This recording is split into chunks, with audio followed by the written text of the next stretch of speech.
Today, 7.5 million children in Ukraine need to find safe water, shelter, and warmth. Show them the world cares. Support UNICEF on the ground in Ukraine.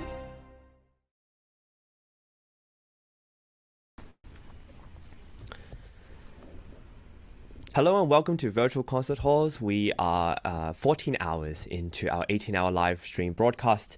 I'm coming to you from Sydney, Australia. My name is Chris, and we are worldwide. We are internationally available. We have Steve Robinson, a legendary public radio and classical music broadcaster, coming to us from Chicago at the Ukrainian Institute of Modern Art. And I understand that he has a guest with him. I think her name is Victoria Cooper, and he'll be interviewing Victoria very soon. And so, yeah, Steve, welcome back. We are on our final session, 14 hours in. How are you feeling? How are you doing over there? Oh, we're doing wonderfully over here. We've had a wonderful day. We started at 6 a.m. Central Time, Eastern, and we're, as you said, we're going to go till midnight, so we have 4 hours to go. And we're here on behalf of UNICEF. It's a very serious issue, of course. I don't have to say how serious it is. Everybody knows who is looking at a TV and the horror there. And UNICEF is on the ground. They've been in Ukraine for 25 years. So they didn't arrive last week. They have 120 people on the ground in Ukraine and more people in surrounding countries because it's involved the whole region, of course, particularly in Poland where so many refugees have been welcomed there, and the complexity of the operation is I can't even comprehend it, really. So UNICEF is there, and we're here to try to help them. Now, here in this gallery, we're streaming a continuous stream that's now 14 hours, and we've raised a good deal of money. We've raised almost $15,000. We met a challenge from Robert Mosky. He called up just a few hours ago and said, I'd like to pledge $3,000, but he wanted us to match it, and we've been able to do that. So very pleased with that. So thank you all for pledging there. You can see the QR code on your screen. You probably, if you're just tuning in, you can go to UNICEF website. It's www.unicefusa.org/streaming. That URL will come up on the screen any second, and it takes about a minute. It's shorter than buying something on Amazon. You fill out the form and they take your credit card. We don't get any of the information. We get the amount and maybe your first and last name, no email addresses. UNICEF is very concerned with privacy. We don't get anything about you, about the amount of your pledge, and we won't mention your name on the air. No matter what you pledge, you can pledge $1 or $10,000, and as I've said many times, we equal, in our minds, $1 pledge is just as valuable to us as a $10,000 donation, and we really mean that. So whatever you can afford, we would love to hear from you. I'm here with Victoria Cooper. Victoria, it's good to have you here. Thank you for coming. Thank you for having me. Now, Victoria, you worked we're broadcasting from the Ukrainian Institute of Modern Art, and you worked here for a bit, but you were born in Ukraine. Tell us a little bit about your journey from Ukraine to here and then back again. Well, technically, I was born in the Soviet Union. It was when Ukraine was part of the larger Soviet Union empire. And in 1995, I had moved here to the United States. And I went to school and university here, learned English. Let's see how well I've learned it. And then after graduating from a university here in Chicago, I went back home, built a career there, and then after the revolution of 2013 and 14, I quit my job and I volunteered with some of the civil society because the war broke out in the east and Crimea was occupied by Russians. And so there was a strong civil movement in sort of, grassroots movements and to galvanize and to sort of efforts on how to stop the war and how to help the displaced people and how to ultimately show the world what atrocities were being committed on Ukrainian soil by a foreign country. And then in 2000, that actually volunteering. If I could just stop you there for a second. So you were teaching people how to document through video and other methods or other ways the atrocities being committed back then by Russia. And was that done through video, and you were training people how to do that? At that time, we really didn't have the know-how on how to document war crimes. My generation hasn't seen a war. We haven't seen a war on our soil since World War II. And so we were just trying to build that know-how. And so after I came to the United States in 2015 here, I worked with an American organization called Witness.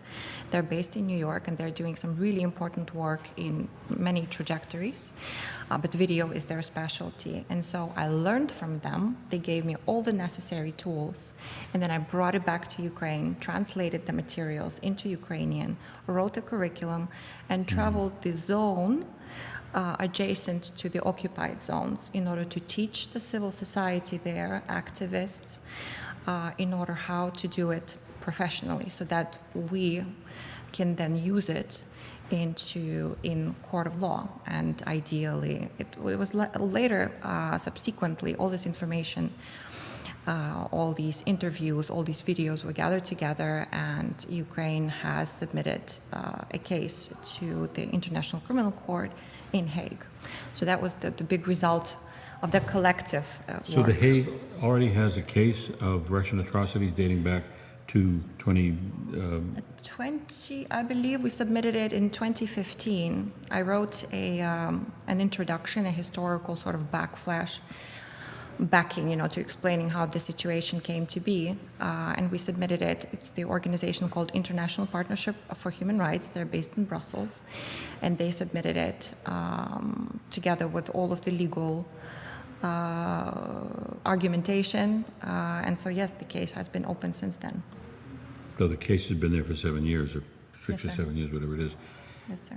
And so when we all read about the horrible abuses and war crimes that are being committed now, I mean, it's not news to you. It's just on a different scale, but it's been going on for... It's not news to me. The only difference is the scale, of course, and that they are in the open now. Remember when Russia invaded in 2014, they kept insisting that it's the Ukrainian separatists. It's the people who want to be part of Russia. We don't have anything to do with them. When they occupied Crimea, they insisted that those were not Russian forces on the ground. So the only difference now is that these war crimes are committed in the open.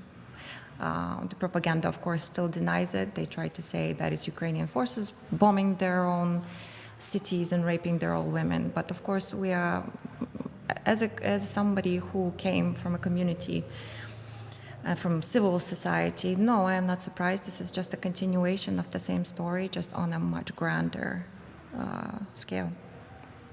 And I know there are people now trying to document the war crimes and the atrocities. Any of them taught by you? Some, yes, have taken my courses, and some colleagues from Brussels are still doing that important work. And of course, it is very dangerous work. Every single day they go into, so let's say a school gets bombed, shelled. They try to get there as quickly as they can in order to, measure the trajectory. Where did they come from? Photograph everything, interview the witnesses, video the victims. But the thing is that they are under constant threat of being shelled again, or being ambushed on the road there. So they're doing incredible work. And so I moved on to finer things in life. I'm at the Ukrainian Institute of Modern Art. We are holding an artistic front here. But yes, I did some minor work for them just recently when the war broke out, just helping out with translations and sort of being involved as much as I could. But yes, they're on the ground, and they're the ones who are doing amazing work, important work. Oh, I almost don't know what to say. I mean, it's... Well, there's us Ukrainians, we're all over the world, and what we do is there are a lot of things to do. One is the media war, so trying to debunk all the fakes that Russian propaganda machine is producing en masse. Another one is the legal front, working with legal entities in the West in order to show actual proof and work within the legal system. Another one is institutions like this. We work in educating about the the important contribution of Ukrainian artists, that Russia during the Soviet times has so appropriated, yeah? We're talking about Malevich, Kandinsky, all of those people were born in Ukraine. Right. And all over the museums in the United States, you see them as Russians. And so we do work here on to counter the cultural appropriation that has been done over the centuries. So all of that matters, and work that you do also matters, of course. Many musicians who are identified as Russians, I believe Vladimir Horowitz was born in Ukraine. Yes. Isaac Stern, and it's a long Many list. writers as well, absolutely. Aram Khachaturian, I believe, was born in UK, I think. I think that's where my knowledge of music ends. Yeah, well, that's so... And I have to ask you, so you were part of a team that submitted a case to The Hague 7 years ago. Mm-hmm. And where does it stand? I mean, have they done anything? Is it because...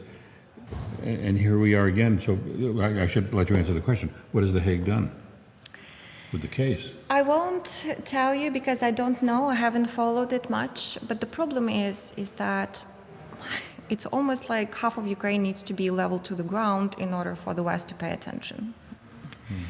Ukrainian government has been consistent. Civil society has been consistent. There's been a lot of done in the media to tell the world what is happening, that it is a full scale, that it is an invasion of Ukrainian territories.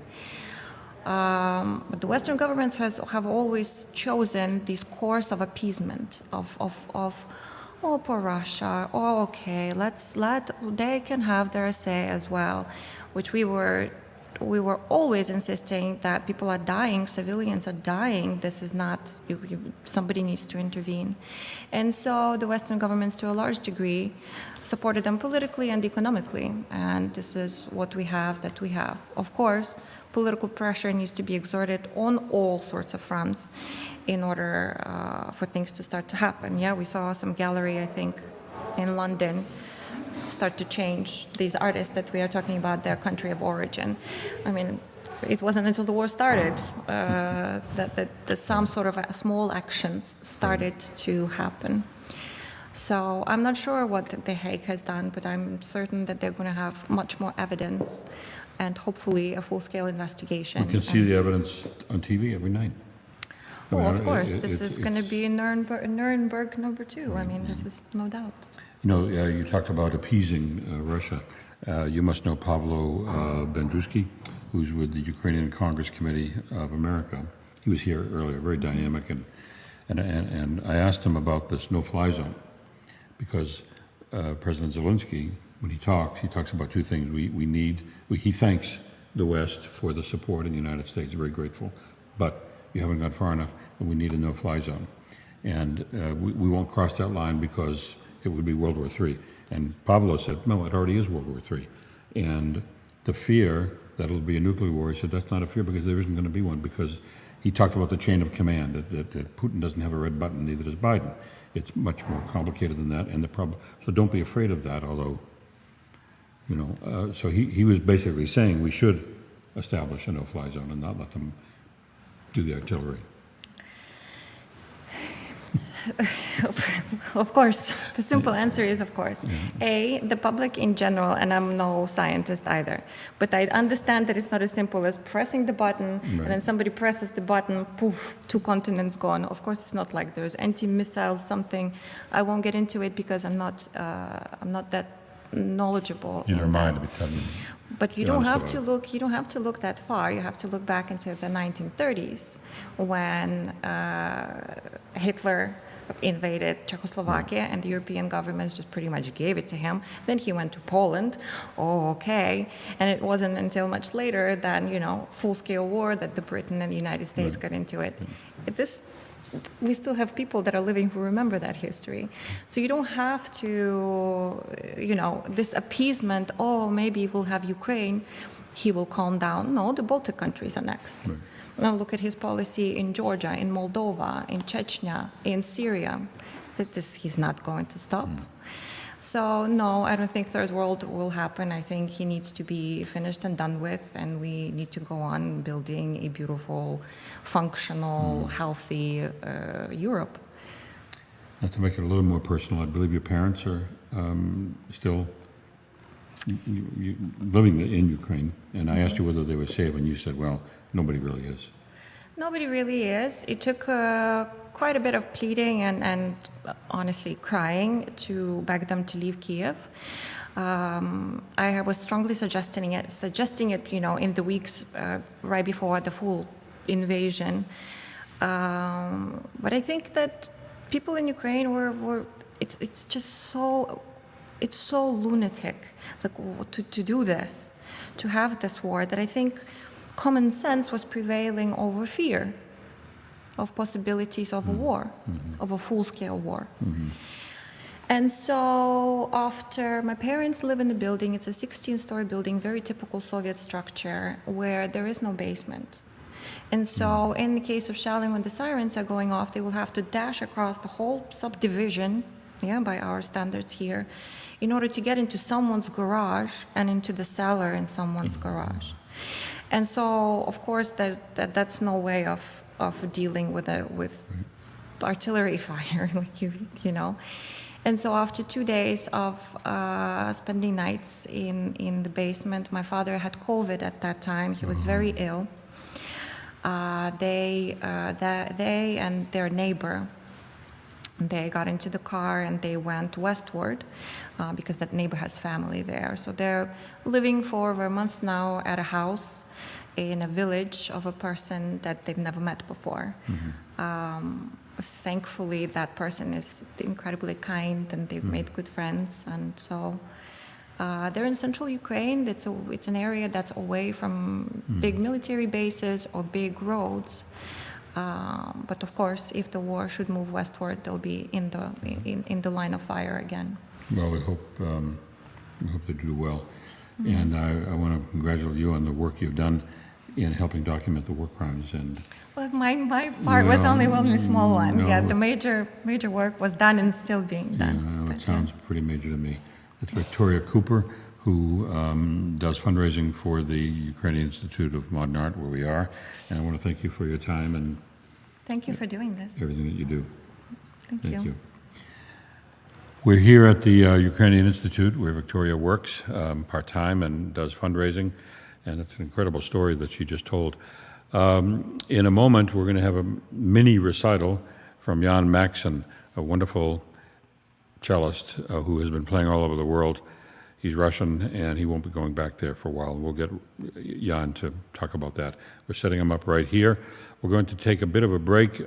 Chris, if you want to come back, we're going to need to set Jan up, and we're going to have, as I say, not a recital. He's going to talk about his experiences and why he won't be going back, and situation with his parents there. And he's a real beautiful musician and artist and cellist, and we'll be hearing him play right over there in about a few minutes as soon as we set him up. So, Chris, do you want to take it away? Let me get back so I can hear you.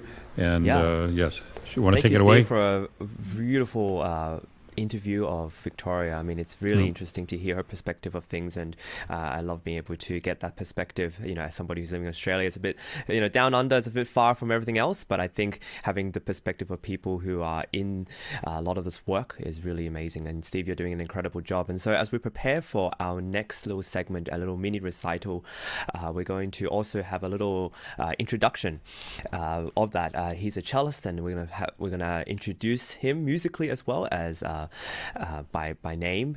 We're going to play a piece by Miroslav Skorik, who's a Ukrainian composer. He was named, a hero of Ukraine and an artist of the people.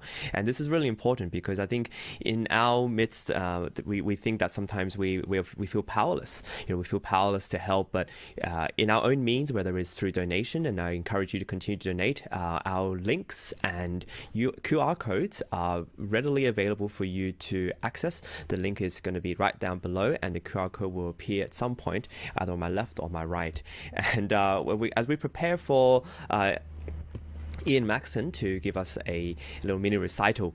Like I said before, Miroslav Skorik's little piece called Melody it's a beautiful piece. It's for string. It's performed by Sinfonia Toronto, and Sinfonia Toronto is known very well in Toronto as a smaller chamber ensemble which performs incredibly beautiful works and intimate pieces of music for their audience over there in Toronto, Canada. And so we're going to hear the conductor is Nurhan Arman. And he actually is conductor, principal music director at Symphony Toronto. And he found this piece knowing that of its significance and also wanting to offer it up as a concert for the people of Toronto as well as the people all over the world. And so let's get ready to hear it. This is Miroslav Skorik, a Ukrainian composer who composed this piece called Melody. And let's do it.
Hi, I'm Boris Potapenko, and I'll be traveling to Ukraine tonight. The trip is really to help the volunteers in Ukraine with medical equipment, but also with life-saving, non-lethal defensive equipment. It's so important for everybody to donate as much as they can.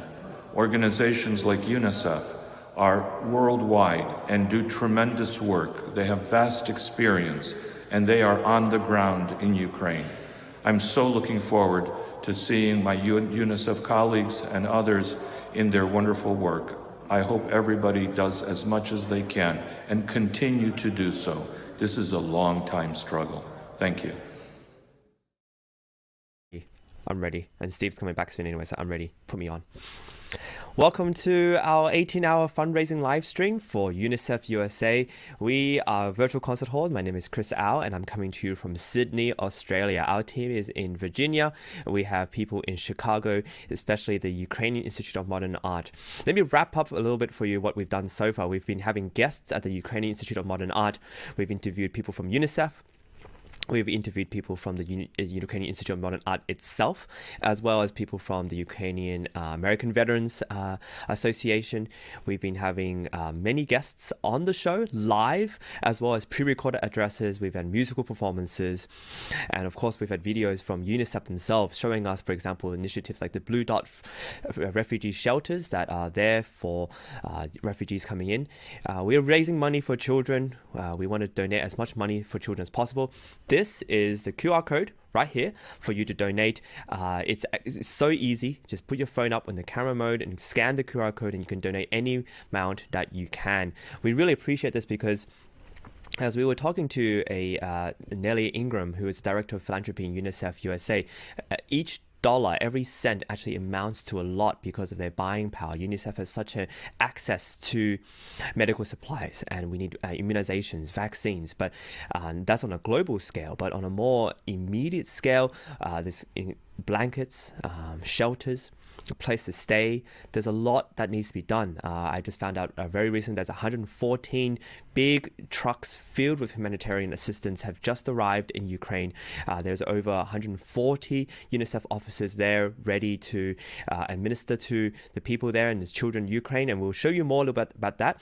But now we have Steve, who is coming to us from Chicago Ukrainian Institute with a guest, and I'm really looking forward to hearing from this guest. And Steve, without further ado, please let us know who you're interviewing and what can we expect to hear from her.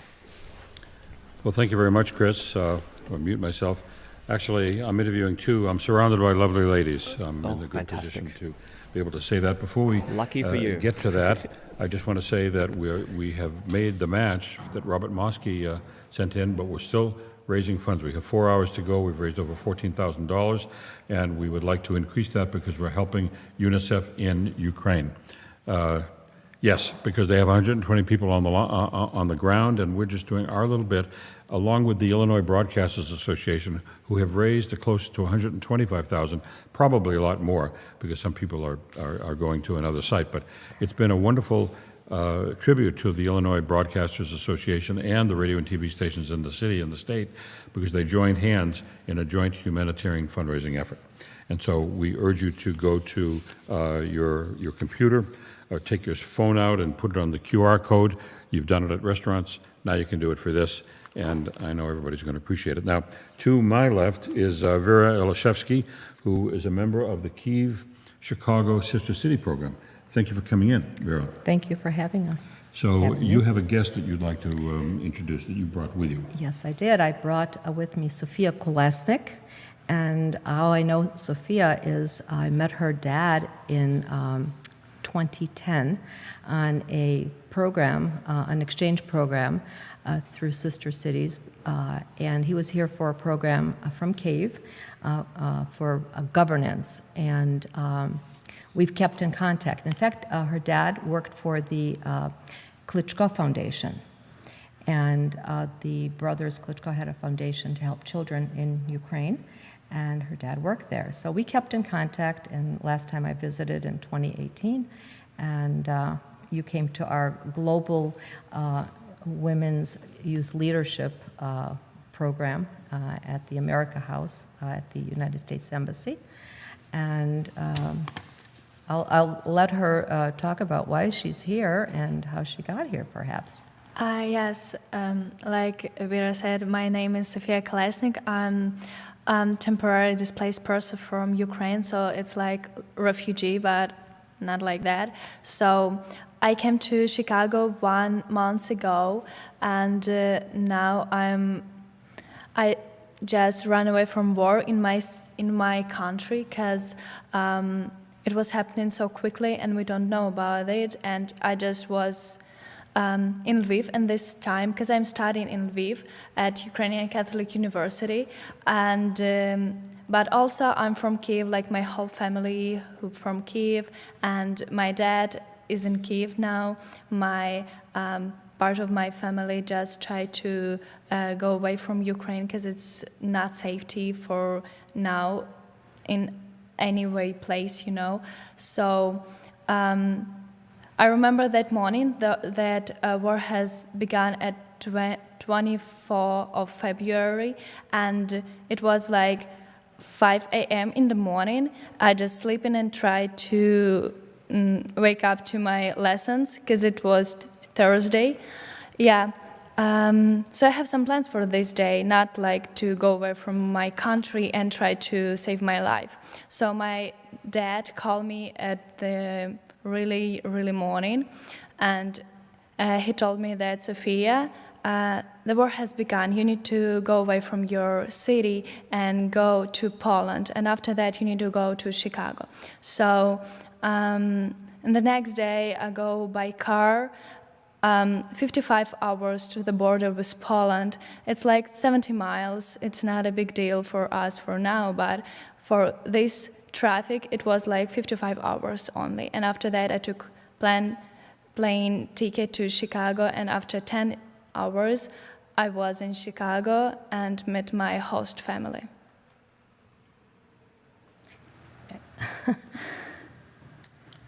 Yeah. What were you studying? I'm studying philosophy and theology. Mm-hmm. I see. And you've been here a month. Is there a school that you're able to go to here? Not yet? Too early? It's difficult. I have online classes, but it's difficult because when in Ukraine, like 9 a.m. in the morning, it's like only 1 a.m. in Chicago. Mm-hmm. So I just live in Chicago, and if I want to go to my classes, I just need to not to sleep all night and studies, and after that I need to go sleep at day. So it's a little difficult. Yeah, that's a pretty amazing story. And your whole family is still in Ukraine? No, my part of my family, my mom and my younger brother and my younger sister they just moved all of the Europe. So they moved from Kyiv to Poland, after that to Germany, after that to France, after that they go to other countries.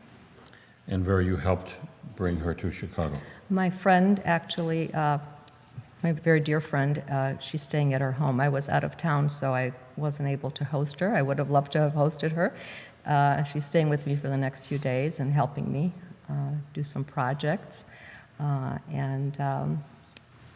have a dear friend, and I thank her very much. It's actually the Andres family, and very grateful to them. And they actually met, Victor, her dad, stayed with them when he was here in 2010 on the project, because the project was open world, and open world depends on host families. So the group gets to know what the United States is all about. Now, Vera, you're with the I was going to say the Durban, because we were just talking about that, the Kyiv Chicago Sister City program. Yes. Well, tell us about some of the projects you're working on pre-February 24th. Yes, quite different. So the Kyiv Committee, we've been sister cities with Chicago for, this is going to be our 31st year. Really? And basically the project is to promote arts, culture, education, business. We do exchanges in medicine, exchanges in government. And so we've been doing that for the 31 years, and they've been wonderful programs, and you get to know so many great people. In fact, many of the people that I talk to daily are the people that I've met in projects during the work that I do at the Kyiv Committee. So that's what we were doing. And then come March 5th, we launched a platform called the Kyiv Alliance. And what it is, it's a platform to facilitate ad hoc projects, initiatives to help get medical supplies and logistics to organizations. We work with different organizations. So that's been the role that we did. And then from that Kyiv Alliance, we also have a Ukraine support fund. And that Ukraine support fund, we work with vetted organizations. We want to make sure that they're vetted organizations, and we help get humanitarian supplies through to those organizations. In fact, we just did one for Ukraine, to a clinic in Ukraine, where they're a trauma center, and we sent some funds to them, directly to them. We just this past weekend, we had a concert that we helped organize with the Ukrainian Institute of Modern Art, and it was a benefit that was actually came to us from the Lyric Orchestra musicians that I think Arisha probably talked about earlier today. And so that was a joint project that we did, and we raised funds there for UMANA, the Ukrainian Medical Association, for medical supplies, and also for the refugee children that have come to St. Nicholas Cathedral School. And we sent some money directly to them. But I have a surprise for you also for tonight. Okay. From the Ukraine Support Fund, we would like to donate this evening $5,000. Really? Yes. Well, that's- And it would be nice if somebody could match that, wouldn't it? Yes, it would. So this is coming from the Sister City program, the Yes. 5,000? Oh, Yes, goodness. Wow. the Kyiv Committee of Chicago Sister Cities, Thank you yes. so much. Well, you know, this is, And this is going to UNICEF. it's going to UNICEF. Yeah. Yeah, it's UNICEF Ukraine. Yes, yes. The funds that we've been saying all day. Marta, when I proposed this to her, I suggested UNICEF, and she, of course, everybody knows UNICEF, but she had a few questions, and she wanted to make sure that the money was going directly to Ukraine and not passing through any other filters. Absolutely. And so if Marta was satisfied, I was satisfied. Well, that's so wonderful. I mean, we've had a $2,000 pledge, a $3,000 pledge, and now this just tops them all. Oh, So well, we're quite- I'm honored. Yeah, no, by far, we're quite, it is a surprise. Well, we thank our donors. People have been so giving, I can't tell you, from everywhere. We've done fundraisers here and there, and people are just calling us up and sending money to our fund. So, and we want to share that. We want that to share it to a vetted organization, which is yours, of course. Yeah, well, UNICEF is really UNICEF. good. Well, that's wonderful, isn't it, Sonia? It was a big surprise. Yes. Did you know? No. Well, we appreciate your coming by, and Sonia, I hope you get to go home before too long, and of course you don't know, and I hope it's soon. I hope so. Yeah, we all hope so. Yes. And We talked today that this is going to be the first Easter that Yes. You're not gonna I'm spend- not celebrating with my family. yeah. Because for Ukrainians and for my family, it's a big tradition, and every year we're celebrating Easter Day with our family every year. But this will be the first Easter Day without my family. Hopefully the last one without your family. I hope so. Well, Vera, I can't thank you enough. Well, thank you. And just thank you. I'm a little bit speechless here, so I may have to give the mic back to Chris. But we appreciate your Thank you. your coming in very, very much. Thank you very so much. Thank you. For your great work. Thank Yes. you. Thank you very much. Chris, back to you. Is Chris there? Yes, I am. Well, that is an incredibly generous amount, Vera. And Sofia, to hear your story and missing family with this Easter is really, really heartbreaking. So any support that anyone can lend would be really highly appreciated. We definitely appreciate the $5,000 coming from the Kyiv Chicago Sister City program. And for all those who are watching, all those who will be watching in the future, please lend a hand, open up your wallets just a little more and donate to UNICEF. We're really, really moved by what they're able to do, and we're really moved by what's being able to be achieved, but there's much more to do.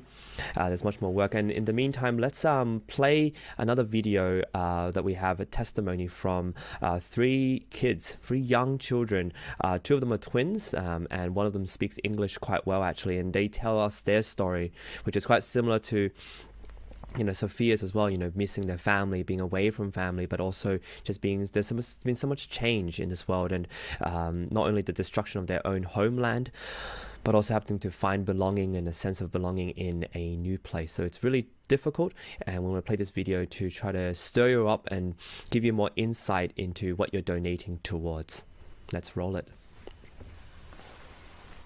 Всім привіт, мене звати Артем, я живу в Херсоні під окупацією. У мене є брат-близнюк, його звати Ілля. Коли почалася війна, в мене ця війна забрала грати у футбол, ходити до школи, грати з друзями. З тих пір я не виходив багато днів. Мені страшно, я не знаю, що буде завтра. Із-за цього мені треба ховатися, в підвал ходити. Мені дуже страшно. Я думаю, що ми переможемо, перемога за нами. Ми відвоюємо свої міста, і ми це знаємо. Перемога за нами. Слава Україні! Героям слава! Hi, my name is Divan. I'm from Kyiv, Ukraine, and I'm 16 years old. My whole life destroyed on February 24th because of Russian rockets. School, friends, everything. On 26th of February, I was supposed to have boxing competition. I was writing songs, singing, playing guitar, hanging out with friends, studying, but now it's all gone because of one crazy person and Russian army that killing our civilians and even now bombing our cities.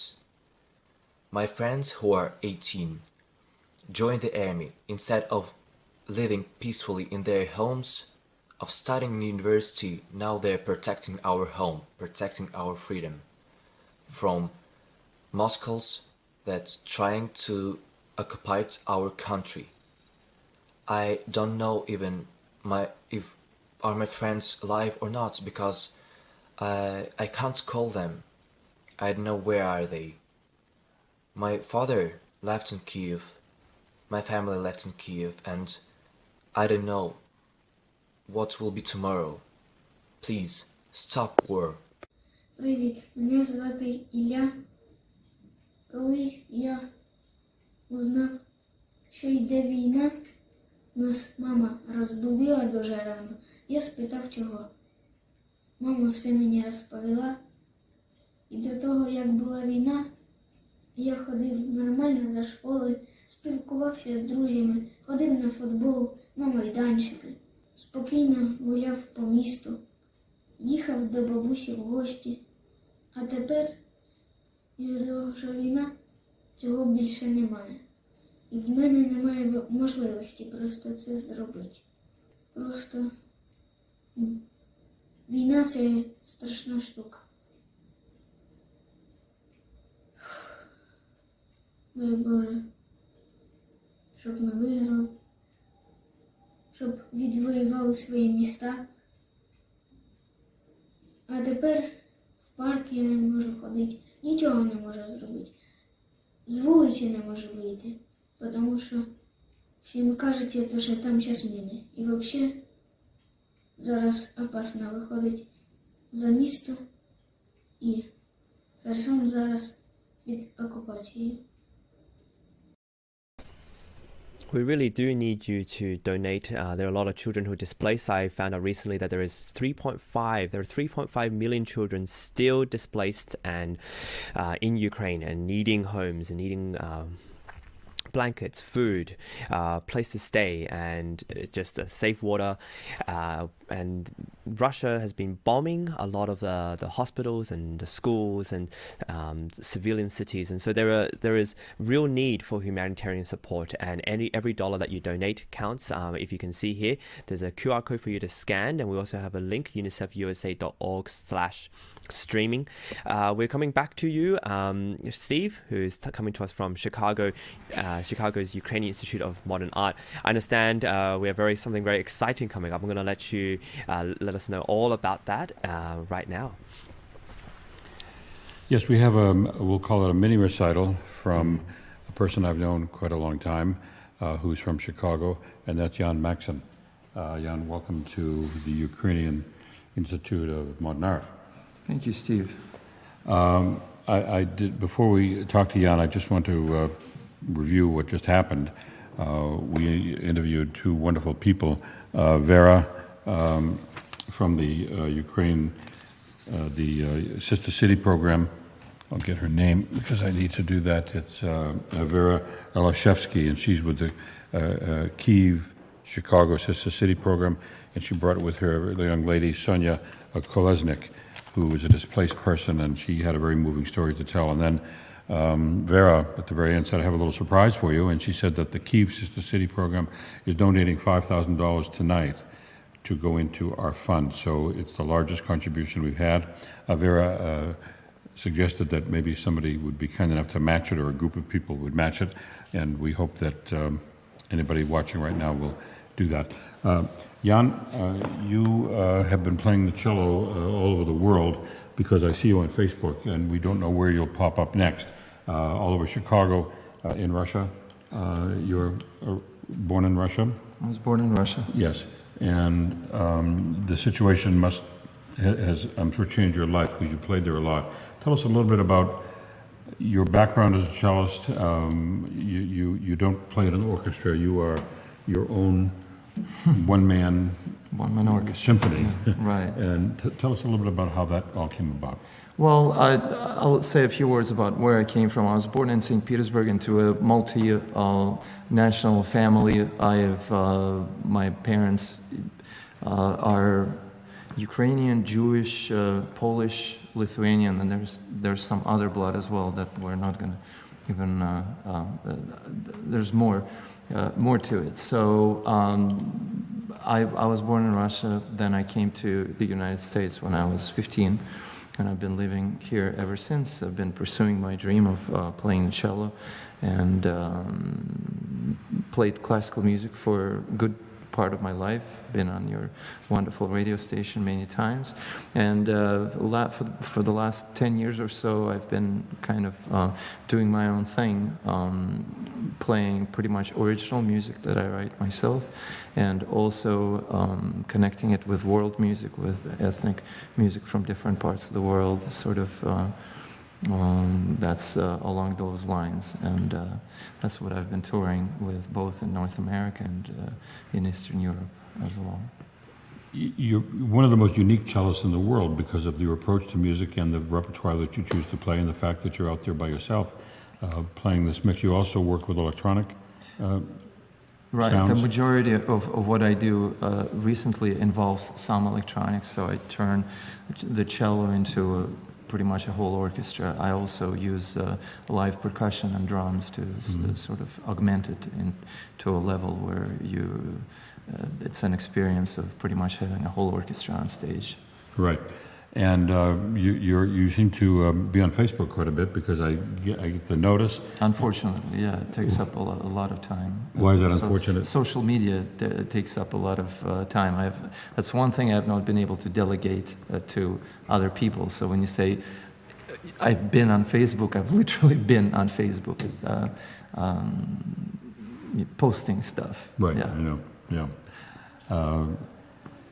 So you have chosen a piece to play for us tonight. Tell us a bit about that. So this piece, it's music from my 2014 album Soul Companion. It's original music of mine from triptych titled Windows of Sorrow. Mm-hmm. This is Window of Sorrow number 3. This particular piece was written for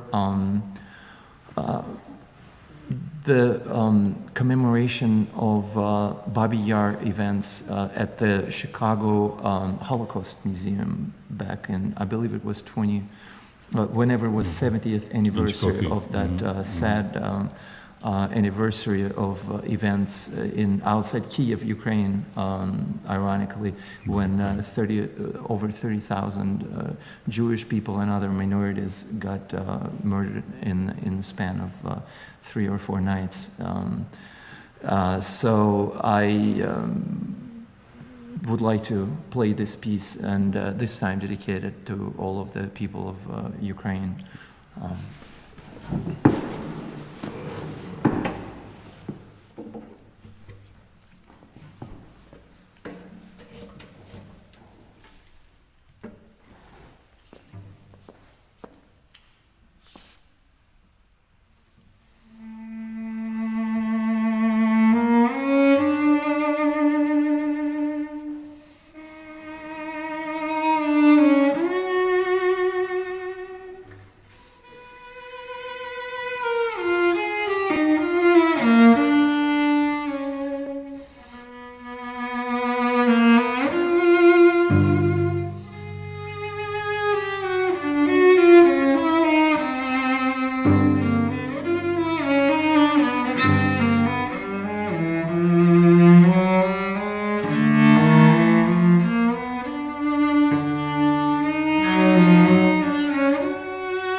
That's an incredible composition.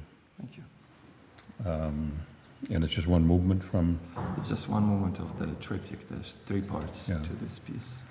and it's from a CD of yours, an album Yeah, of it yours, is. that you produced in 2014. 2014.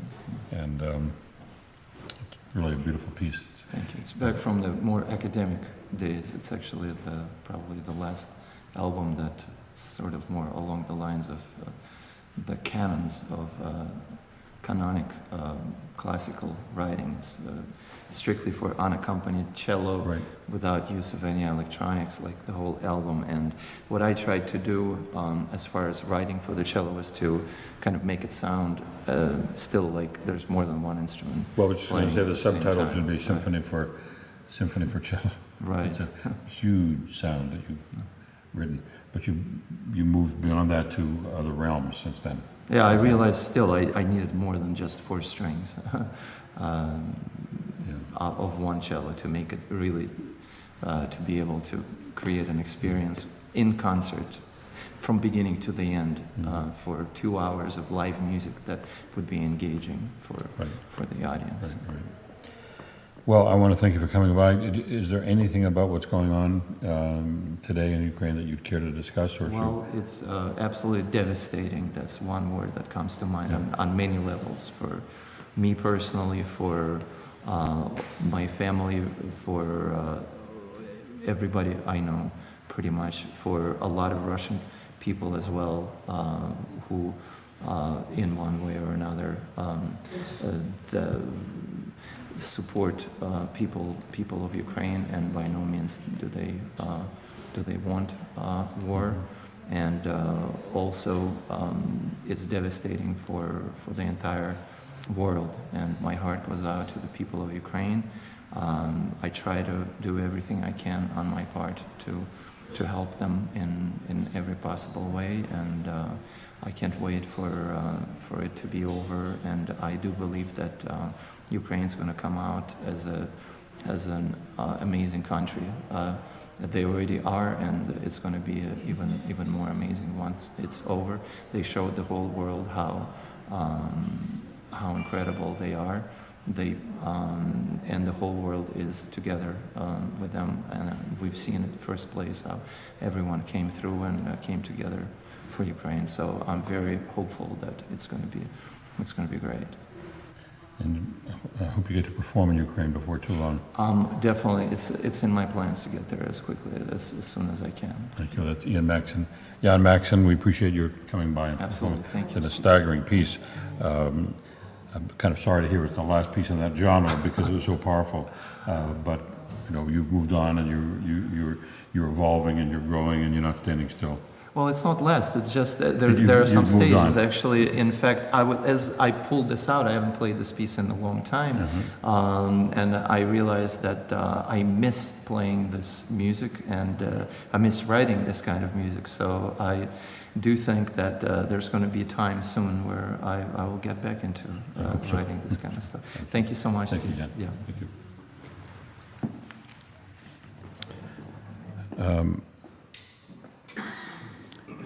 Well, that was an amazing performance, and I met Jan.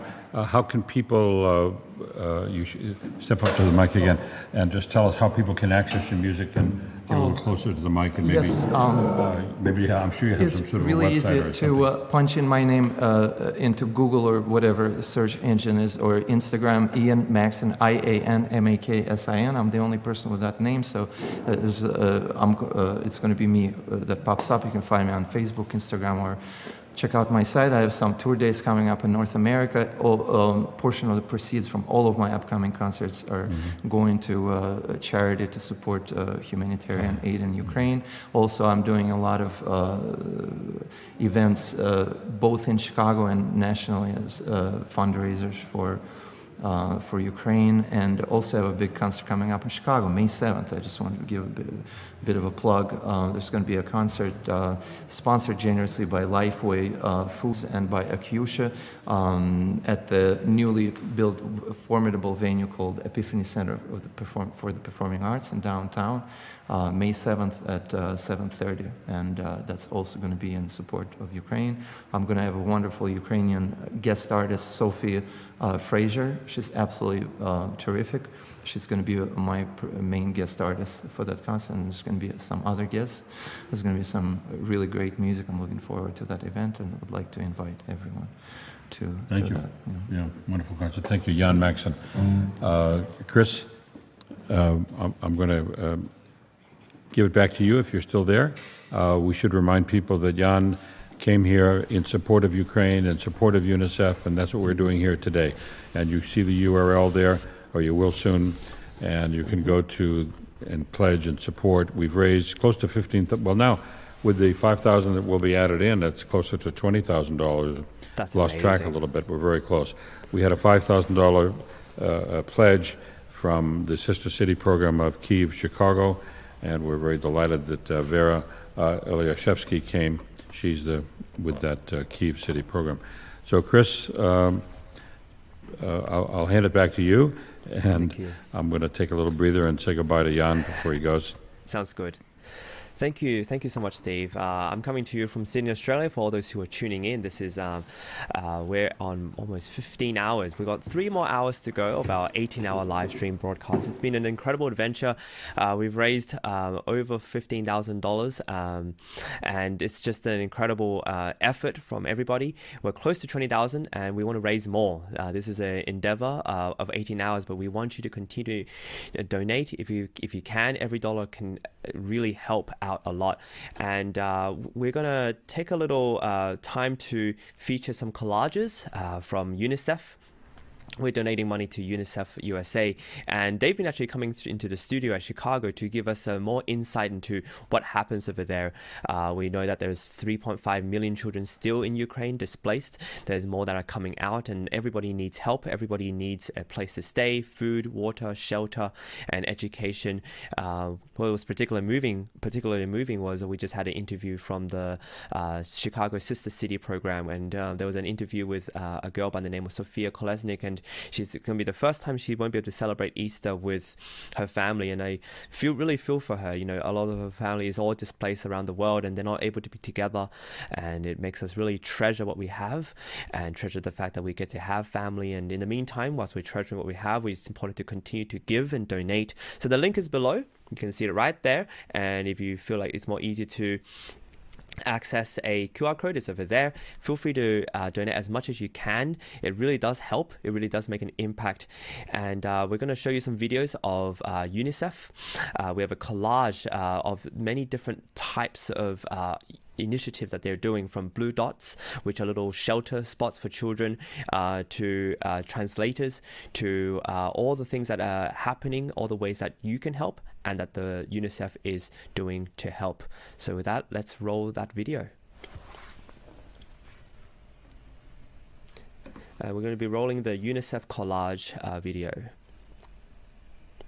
Hello everyone, this is Enrique from UNICEF. I'm reporting from the Moldova-Ukraine border at the town of Palanca, where UNICEF has set up a blue dot. The blue dot provides services such as psychosocial support for the families that are coming from Ukraine. There are social workers, there are psychologists. It also provides child-friendly spaces for the children who come to be able to play and rest and have a minimum of normality in their current struggle. Dar cel mai mult facem terapie prin joc, deja ținând cont de copil, cât de gata el este să se încadreze în activitate cu noi. Ținând cont și de vârstă, ținând cont și de localitatea de unde vine copilul, copiii vin diferiți, emoțional diferit. Starea lor emoțională este diferită. Unii copii sunt stresați și nu se lasă de mămici, se țin de mămica și noi nu putem să intervenim, nu avem niciun drept să-l atragem din brațele mamei nici ca acum.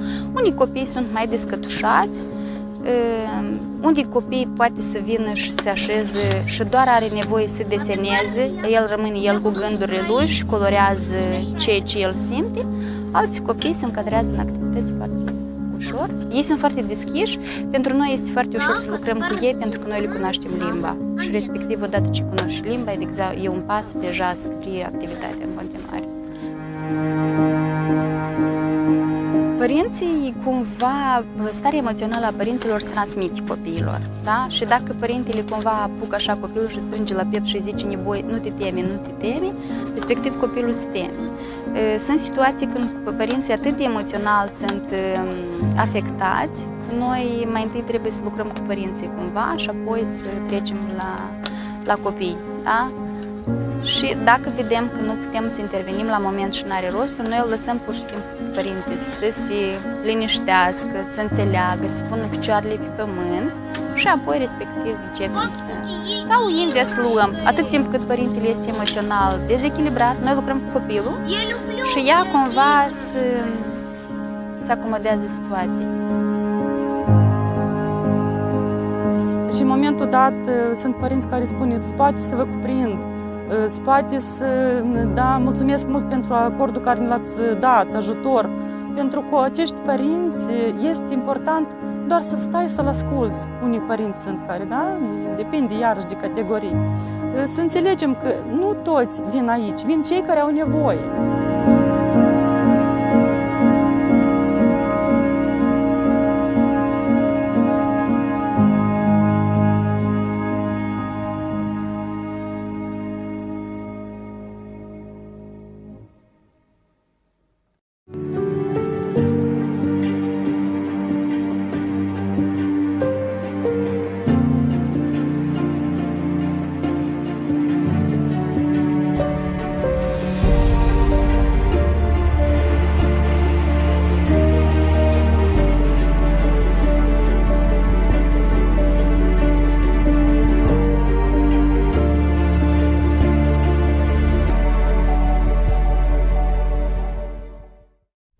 I'm in Ukraine, about 50 kilometers from the border of Poland. This border is packed with cars that have come for days and days to get to this point. People are also walking. This is 50 kilometers, that's a 10-hour walk. It's freezing, it was snowing a couple of minutes ago.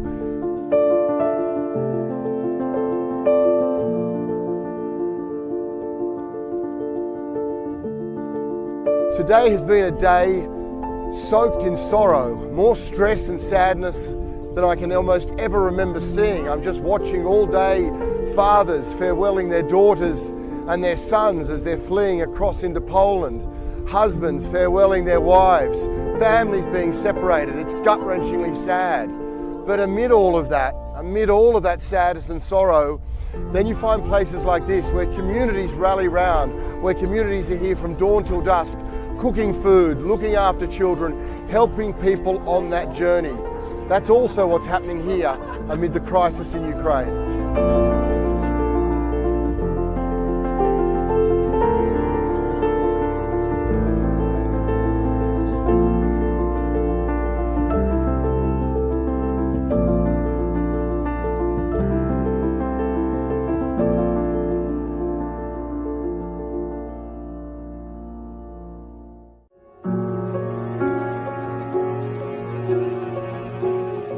So basically you can see this is the biggest border crossing in Romania. The highest number of people come through here.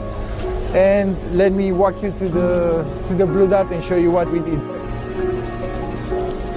A Blue Dot is a one-stop shop for a range of services being provided to the kids and their families crossing the border here at Siret, from counseling to a warm place to rest and access to Wi-Fi. They're very visible. The UNICEF blue is here. Also, we hung one from the tree. These are the two containers with the resting area. They're well equipped and warm inside.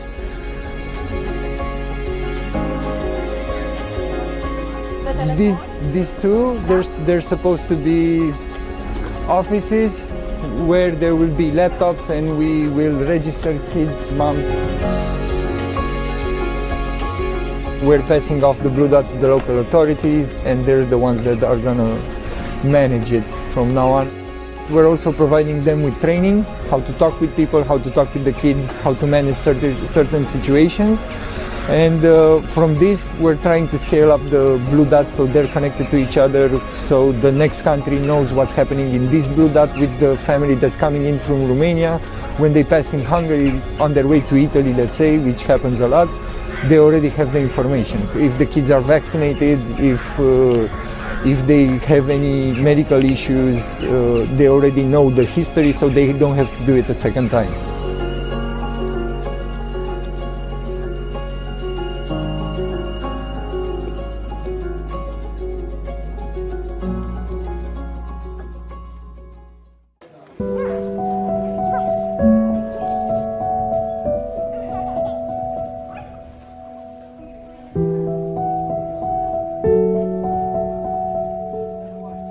This is full of people who've come, are trying to get out of Ukraine because the conflict won't end. And it's surrounded by toys, by food, by volunteers, by gifts from everyday Ukrainians who just can't do enough.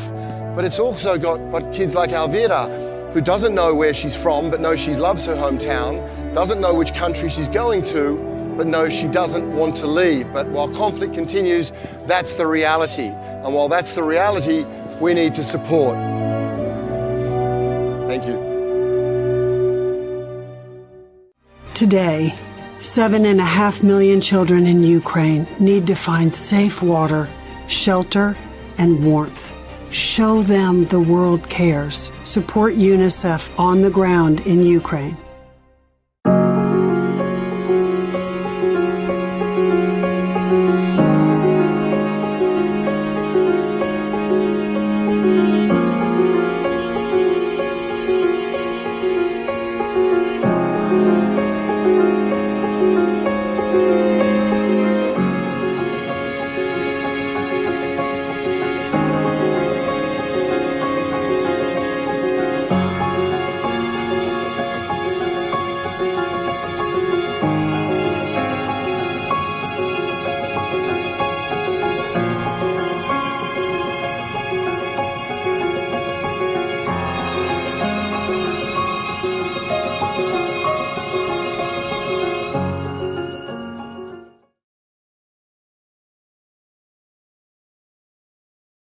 Back to virtual concert halls. We are 15 to 16 hours into our 18-hour live stream broadcast, and the main question really is, have you donated yet? And if you have, we thank you. And if you'd like to donate a little bit more, there's a beautiful QR code both over here for you to access. It's very important that you realize how valuable every dollar you donate is, and how important and powerful that dollar is, and especially with UNICEF and their reach with supplies and humanitarian aid. They really need your support. They really need your donation, because it does go far. And this is a very good way to introduce back Dr. Anna, co-founder of Virtual Concert Halls, who has been spearheading this alongside Steve Robinson, a legendary public radio broadcast hoster. And we're all hosting this. We're all doing this from outside of the world. I'm coming from Sydney, Australia. You're doing it from Virginia. And we're all making a huge effort to make this happen. And thank you, Dr. Anna, for all the work you do behind the scenes. I know it's not easy. And we're almost done, though. We're almost at the end of this 18-hour. But we encourage everybody to continue to donate, to continue to be generous, and to support the work that UNICEF is doing. Isn't that right? That's been a tremendous marathon, and Chris, you were tremendous. You were wonderful. And our company, Virtual Concert Halls, is based in Vienna, Virginia, but we're really an international team. We have magic hands behind the scenes. Our directors of the show, producers and graphic designers are all from all over the world. Really, we have people in Croatia, we have people in Europe, and we have you from Australia, and we're here in US. And the most we're an international team. We're a global team. We are a global team, and we are broadcasting live from Ukrainian Institute for Modern Art in Chicago, where Steve Robinson had been interviewing many people, specialists, volunteers, contributors, musicians from Chicago area, and we'll have more interviews coming from that press room in the Chicago Ukrainian Institute for Modern Art. And I don't know if Steve is ready to jump in. Let's bring him on screen. Meanwhile, please Now we have 3 QR codes. No excuse if your phone is not working to pick from one, go to another, or go to another, and we have a URL here too. So this is a long 18-hour drive to collect money for UNICEF for their emergency response actions in Ukraine, helping children in Ukraine survive and get out of the war zones and rebuild their life so that they can continue to be children, continue to develop, continue to study. Please donate what you can. We had some large donations, some very small donations. Some donations looked like they were child lunch money, which is just as powerful and just as helpful to a child in Ukraine. So please check out the page where you can donate to UNICEF. Join us in our effort. We are on our 15th hour, and we'll go for 18 hours. We'll finish at 11:59 p.m. Eastern Standard, and that'll be 10:59 p.m. in Chicago for you, Steve, right? Well, that's right, Dr. Anna, and thank you very much for that introduction and for helping so much. You know, we got a $2,000 contribution to launch this in the morning, and that was matched. It was from Faye Ferguson. Then Robert Mosky pledged $3,000 somewhere around 2 o'clock. We were able to match that. And then we interviewed Vera from the Kyiv, Chicago Sister City program in Chicago, Kyiv, Chicago. And she said, I have a little surprise for you, Steve, and said, our committee is donating $5,000 to this effort today. So we are now at about $20,000. I understand that we've had a very generous contribution from Sarah and John. We haven't gotten the names of all the people who have donated, so if I don't mention your name, but we will catch up with that. And don't worry, I know UNICEF has already thanked you. So Sarah and John, thank you very much for that pledge. They'll soon be in, they'll soon be in Sudbury. That doesn't mean anything to anybody, but we appreciate your support and everybody's support. So the last pledge was from the Kyiv Sister City program, and that was a $5,000 just out of the blue. I had no idea that Vera was going to do that, and she had that very lovely young lady, a displaced person, Sonia Kolesnyk, so had a heart-rending story, and she seems like such a brave person, such as we've seen from all of the videos that we've already broadcast from kids in Ukraine. My guest right now, and I'm going to put the mute on here so I can hear myself talk, is Kateryna. And Kateryna, you have a story yourself. You have done a lot of interesting work in Ukraine. You were telling me about it, and it all has to do with how orphans are treated. You mentioned about a reform movement that you were part of, trying to reform the country's attitude and way of dealing with orphans. Talk a little bit about the work you've been doing. Yeah, hi Steve, thank you. Yes, I would say that maybe in the perception of many people, Ukraine, especially when I moved here to United States, many people, when they hear about Ukraine, they have some like post-Soviet Union picture in their mind. And when you trying to like explain what's going on in Ukraine, there was like, oh, that's post-Soviet Union country, nothing can change over there. It's like, it's maybe a little bit better, but it's not as much better as, it's not as European country, it's not as a reforming country, but for the last couple of years, Ukraine just did a big change in many fields. Like we changed, like we do reform of, one of the main was like reforming an orphan's house, like to reforming the houses which we have. So basically in Ukraine there was not so, like there is like, was a kids who have disability, and the government was trying to give the family for these kids. And these are orphans who are disabled. Orphans, yeah, orphans who are disabled. Mm-hmm. So government decided to build houses when the family, like big families, they want to move in this house, they can take a kid who have disability.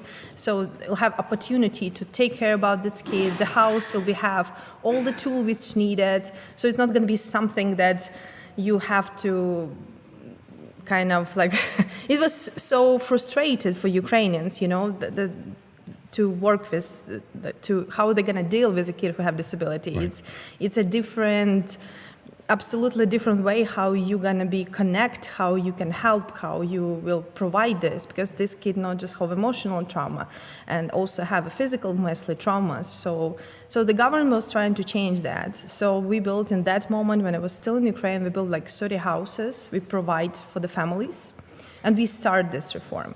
Unfortunately, many things was kind of because the war which is came right now to Ukraine. I don't know how was this going on in this particular moment. It's such a hard to understand, because right now the civilians lost their houses. Right now that many families lost their houses, when everything bombing. So what's right now happened with these kids with disabilities, not with disabilities, just with orphan kids. So I follow Ukrainian ombudsman Denisova. She mostly she have many topics. One of the topic is about kids and about how basically Russian soldiers raped the kids who's in Ukraine. In the last few weeks, you mean? Yeah, in last few weeks. And that's make me question it. When all this propaganda Russian news starts, they said that Russian government said that we so much afraid that NATO could build the military camps in Ukraine. So that was kind of the reason why they invade to Ukraine, right? like in official things. Official reason. Official reason. They said they have a fear about that. And the way how their government and how their military act right now, that's not the way how you can. So they rape the kids, they bomb in cities, they kill civilians. How this related to that fear that somebody could build a camp over there, there's no relation. The invasion was based on all false premises, Nazification. Yeah. Nonsense. It's just it was the lamest excuse for this tragedy. Yes, that's the lamest excuse for the tragedy. And I think right now many people, I don't know, there is so many people who support, especially in the world. And we're so grateful for this support and understanding. And I think right now everything changed. It's like a time very different. There was time 100 years ago when Hitler was. I still have a hope there is a changes between then, but because we start to learn more psychology, more the way how people act, we start to understand more mentalities, we start to connect more, we start to communicate more. There's not a Cold War anymore, so we can talk, we can understand each other. There is no problem on this. We learn languages of each other, right? So. And I think when we learn what's mean abuse in the way of personal relationship, we learn what's mean abuse in a way of work environment. And here's the abuse of country. This is completely abuse. Raping kids couldn't be the way of protect yourself. That's completely criminal, Totally, yeah. So everything, and I see that all my work, which I did before, how I have that, I worry how is it everything going on over there, because these kids couldn't protect themselves. How they can protect themselves? Even the adults can't protect themselves. So we need help. Ukraine need help. That's what we're trying to do today. Yes. At least with UNICEF, because UNICEF is about kids and families. Yes. What's the way forward for you? I know you don't want to talk about too much personal, but what do you see as the way forward? I mean, how can things change?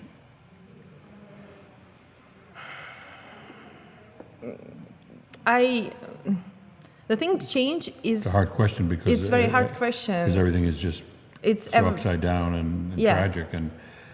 And I think as much as we're going to be connected, as we're going to be together, as we're going to be stand with Ukraine, as more we can change something. Yeah. It definitely couldn't be possible if Ukraine should fight by themselves with the biggest country in the world. It's super complicated. One of the reasons why, because amount of people who live in this country. So that's, I think the world do a lot of great things for Ukraine already and very supportive. And I think we should continue doing this.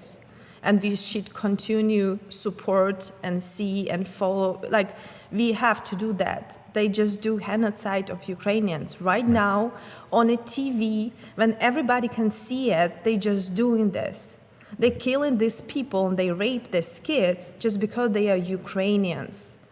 That's impossible in our, like, that sounds even like in our centuries, we already had that bad experience many years ago. We already come through that, and they still continue doing that. So if we're gonna close our eyes and not look and see what's gonna happen next, which nation gonna be next? So that's like, if you not stop at that, it's not gonna be justice of this. That means the criminal can continue doing this, because that's okay. Well, let's hope, Kateryna, that there's a solution somewhere in the offing, because Ukraine has received, President Zelensky always is very, very grateful for the support he's gotten from the United States and all around the world. He doesn't think it's quite enough, and we're all hoping that, nevertheless, the spirit of the people overcomes this ruthless and brutal and nonsensical invasion. So I know you're very concerned about it, and you seem quite passionate, and I know that if you ever get a chance to get back, you're going to be doing good work there. And you're going to be doing good work here too. And you've done some good work by helping encourage people on this platform here to help UNICEF. We've raised quite a bit of money. The Illinois broadcasters have raised even much more than us, 130,000, 140,000, probably a lot more than that. And we've done our little bit in here, and I want to thank you for coming by. Thank you. Thank you so much, Steve. And I want to thank you, everybody who is donated, who do this support. Thank you for doing this. That's very important. That's very valuable. And people should know they do a good things. That's not something that they doing a great things. You know, that's change. Every dollar is change everything. Every support in every world, they change everything. So thank you so much. Thank you for doing it. Thank you, everybody. I don't know if somebody see me. Thank you. Kateryna. Okay, thank you very much. You can sit there if you want. We're back to our studio at the virtual concert hall with Anna Uspenskyaya and her team. Kateryna is quite passionate about what's going on, and I know with people like her working at heart and passionately, the future can be brighter. Yeah, we're in good hands. There's young generation with passion, with fearlessness, with energy, and I trust these people are going to make this world a better place. People like Kateryna. I'm going to hand it back to you for a few minutes, and we'll get our next guest going here. I'm going to give the platform to you, Anna. That's Anna Uspenskyaya. She's the founder of Virtual Concert Halls, and her team has been quite amazing. And we thank everybody who's contributed to our team here. I'll read the names in the next break. I have them all somewhere. So thank you all. I'll be back in a moment. Great. And I have one news which I wanted to share, and hopefully Steve still can hear me. The link to donate to unicef.org/streaming is going to stay open and available for people to continue to donate through the end of this month. So if you are unable to help UNICEF initiative in Ukraine right now, you still have until the end of this month to see if you can still donate something towards that work which UNICEF is doing in Ukraine, helping Ukraine's children.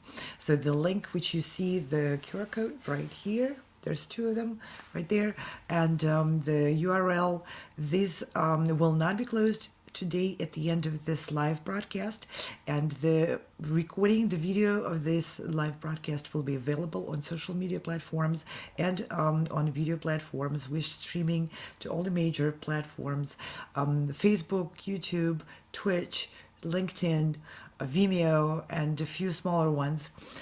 So even after 11:59 p.m. Eastern Standard Time, when we finish broadcasting live, you will be able to review some of the wonderful interviews and music performances, and some of the testimonies of young children from Ukraine and professionals from around the world. You'll be able to visit these programs again and go to the same URL, same QR code, and donate. Please do. Every dollar, every word every energy, every bit of energy helps. Don't consider yourself too small to make a change. Every one of us has an ability to make the change, and together we can make a big one. And now I would like to play a video address from co-founder of Global Goodwill Ambassadors Foundation, Richard D. Pila. It's a short video address, but I believe you'll find some words really resonating with you in that video. Let's roll it. You know what has happened to us? If ever there was a time for us to take a look at our own hearts, into our own souls, we have to do something.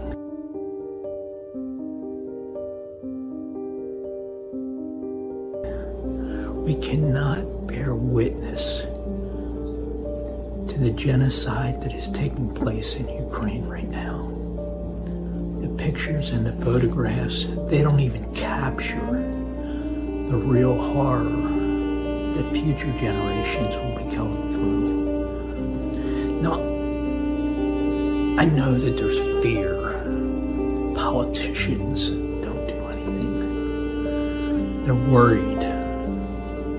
We can do something, each of us, so we can look at ourselves in the mirror and say, I did something. I didn't stand by and watch this happen. Please take the time. I don't care if it's a small pittance of money. Send something so that you can feel like you're a part of saving the soul of humanity. Thank you very much. I hope you will.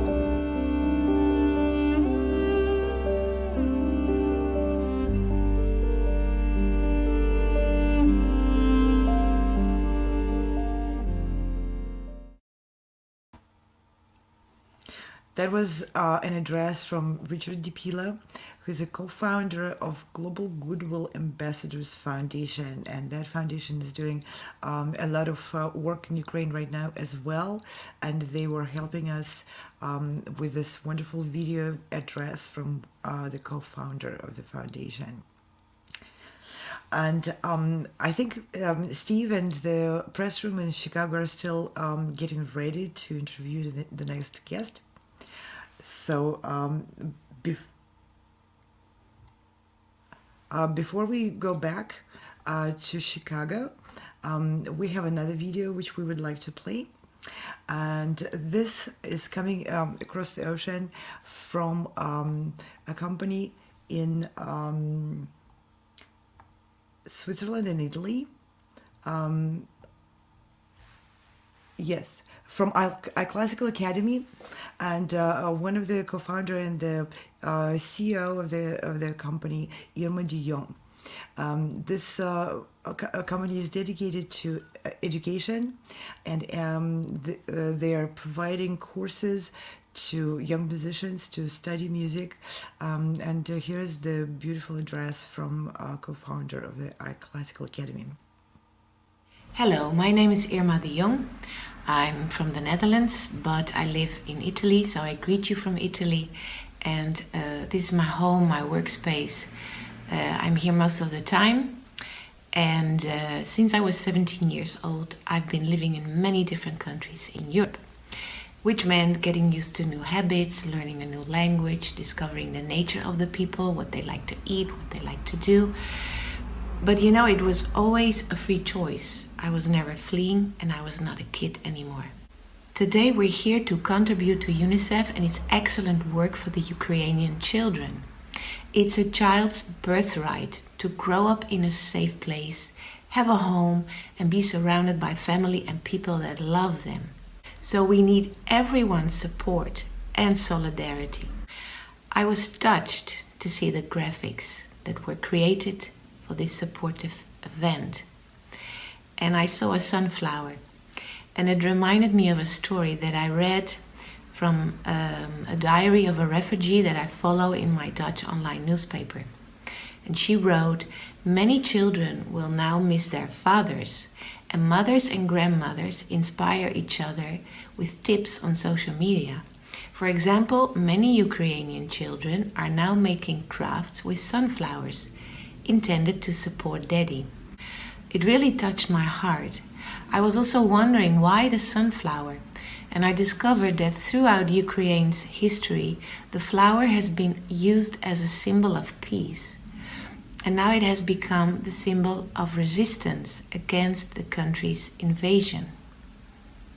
So I'd like to end with a poem by a famous Dutch comedian, singer and writer, Toon Hermans, and dedicated to all the children who had to flee their homes and leave their daddies behind. I'll say it in Dutch, but you can read the translation in English below. Waar je ook bent, ik zou het niet weten. Niet in afstand of tijd te meten. Maar ik heb je bij me, diep in mij. En daarom ben je zo dichtbij.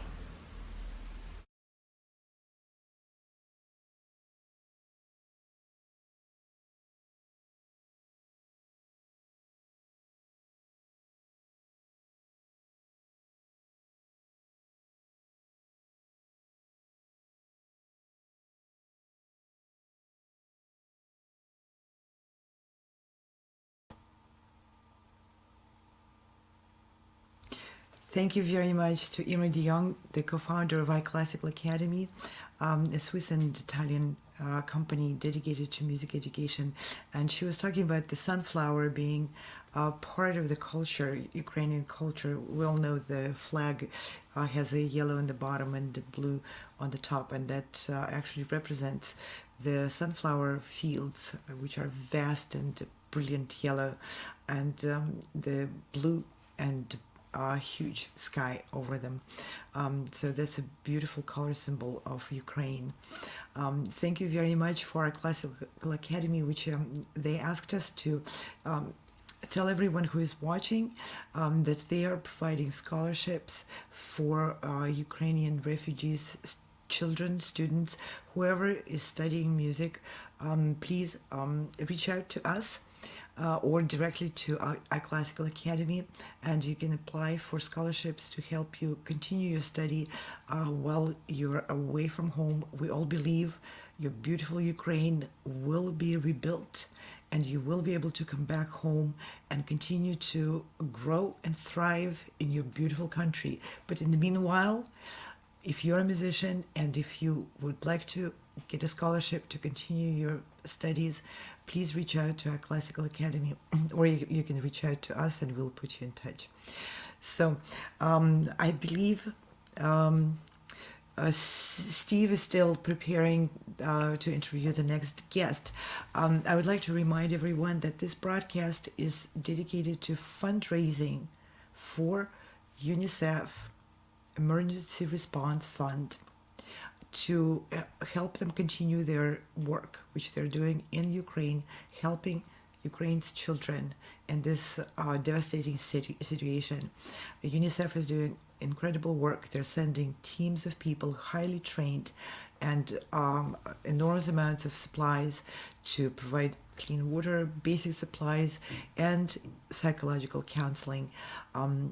UNICEF is a global organization, of course, we all know it, but not only it's a very experienced organization, very highly trained, and very able to be very effective. If you and I go to Ukraine right now, we might end up being more an obstacle than a helper. Situation like this needs trained and highly professional hands of people who know exactly what they're doing, so that they can take our money and put it where it's needed in a way which is going to help people the most on the ground. And I would like to show one more video we have coming up, and let's roll it.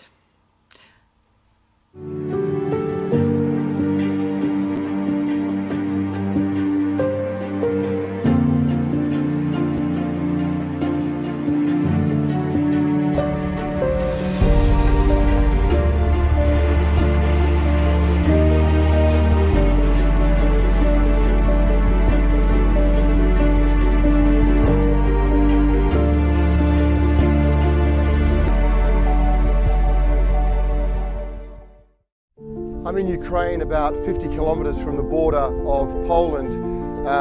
This border is packed with cars that have come for days and days to get to this point. People are also walking. This is 50 kilometers, that's a 10-hour walk. It's freezing, it was snowing a couple of minutes ago.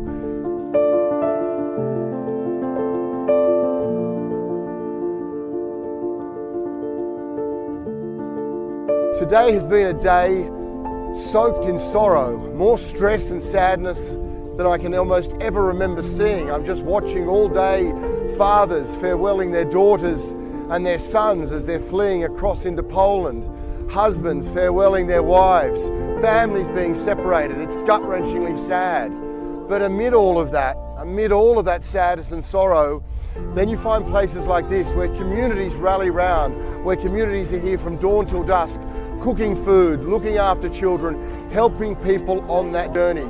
That's also what's happening here amid the crisis in Ukraine.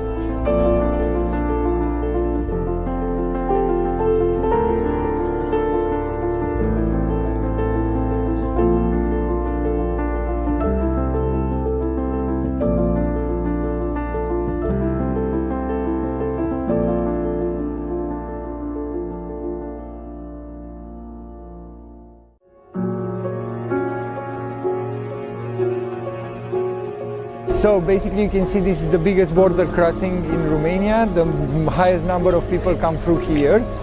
And let me walk you to the Blue Dot and show you what we did. A Blue Dot is a one-stop shop for a range of services being provided to the kids and their families crossing the border here at Siret, from counseling to a warm place to rest and access to Wi-Fi. They're very visible. The UNICEF blue is here. Also, we hung one from the tree. These are the two containers with the resting area. They're well equipped and warm inside.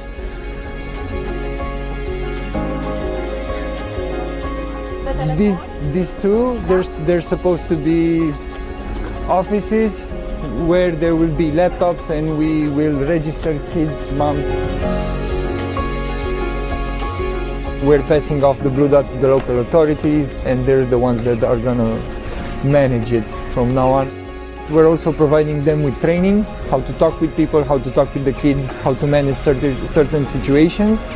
And from this, we're trying to scale up the Blue Dot so they're connected to each other, so the next country knows what's happening in this Blue Dot with the family that's coming in from Romania.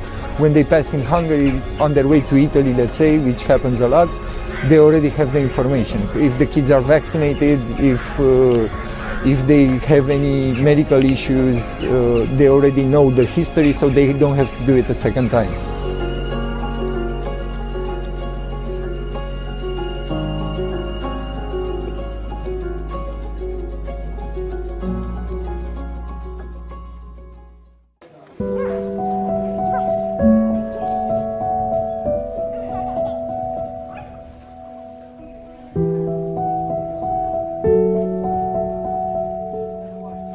This is full of people who've come, are trying to get out of Ukraine because the conflict won't end. And it's surrounded by toys, by food, by volunteers, by gifts from everyday Ukrainians who just can't do enough. But it's also got kids like Vera, who doesn't know where she's from, but knows she loves her hometown, doesn't know which country she's going to, but knows she doesn't want to leave. But while conflict continues, that's the reality. And while that's the reality, we need to support. Thank you. Today, 7.5 million children in Ukraine need to find safe water, shelter, and warmth. Show them the world cares. Support UNICEF on the ground in Ukraine.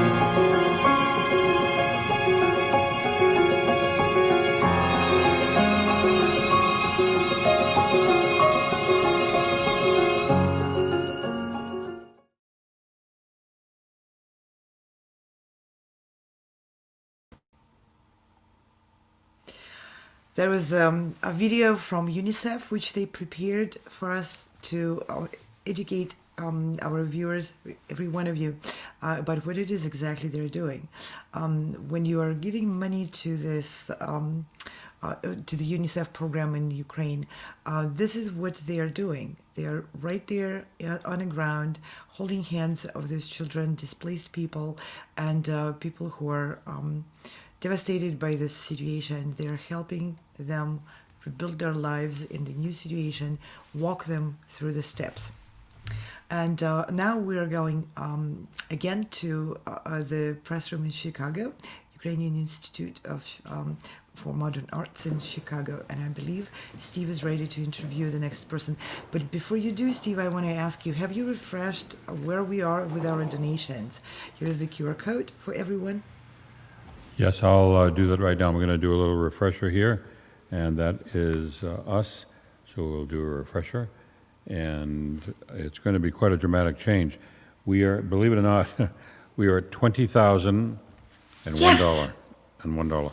And that's because of that's the $5,000 pledge that came in from the wonderful Kyiv, Chicago Sister City program, and they just made it on a credit card. So we're delighted about that. We've had a wonderful pledge from John and Sarah, and their pledge is being matched by Google because they work there. And we thank Google and we thank John and Sarah for their very generous contribution.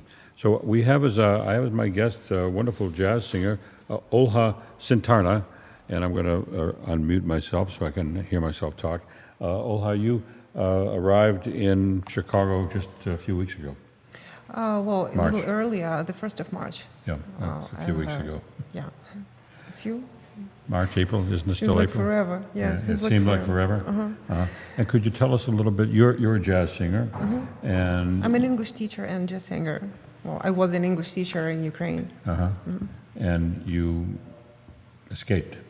Yes, I was lucky to manage to escape. The first day the Russians started bombing Kyiv.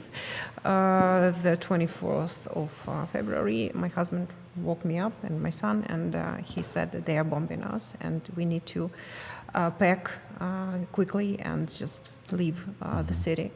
And on the way, we had to figure out what to do next. So, well, to cut a long story short, in 7 days, we managed to arrive here the 1st of March. And of course, we were in shock, and it was a difficult time, but we got a lot of support here from Ukrainians, from Ukrainian diaspora, and I've got friends here. I've been to Chicago before. I volunteered at different events. We usually celebrate our Independence Day in summer and our Flag Day, and usually we have these concerts here in Ukrainian village. So I gladly joined and participated there, and so I've got a lot of friends. And they actually invited me here, many friends invited me and my son here, so we came and we've got all the support, and now we feel better, a lot better, and especially when we are looking at what is going on in Ukraine, what Russians are doing there. It's just beyond the imagining. I can't believe this is happening. So we were very lucky. And now here me and my son, we support Ukraine. We looking for the ways to support our country from here, though we are so far away, but still we can do something. And I sing at different fundraisers, different charity events, at protests to support my country, and Ukrainian diaspora raises money and helps people. It's a huge support, actually. I've seen that, and it gives a lot of strength and faith that we can overcome these terrible times, and we will win this war. And since you've been in Chicago, just these few weeks, you've already performed at benefits for Ukraine? Every week. 2-3 times, different places. Yeah, so there's that many benefits going on around town. Yeah. And you said you composed a song? Yes, I wrote a song and I sang it at Chopin Theater at another fundraiser. That was on April 1st that Martha April helped 1st, organize. yes, yes. Yeah. And I'm going to sing it at Lynn Jordan's concert. Lynn Jordan is a singer, a Chicago singer, and her band, The Shivers. She's been supporting Ukraine all those 8 years, actually. She's just a wonderful person. Actually, I was her back vocalist, I think 6 years ago, when she sang with another Ukrainian popular singer, Oleg Skripka, and I was their back vocalist, and this is how we met. And since then, she's been supporting Ukraine everywhere, you know. And she invited me to take part in her concert, April 23rd. And I will perform my song there too with her band. So you were born in Ukraine and you developed into a jazz singer. So if we can talk just a minute about pre-February 24th, what's the jazz scene like in Ukraine? Because where did you get your influence? Where did you hear?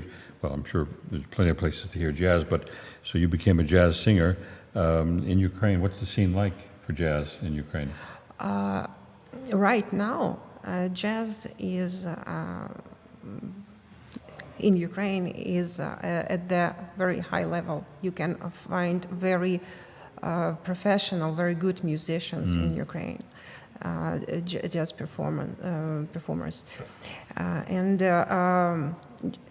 jazz is not the most popular genre in Ukraine, but... not here either, so don't worry. Yeah, but I don't know how it started. It started from R&B, actually, I think. When the USSR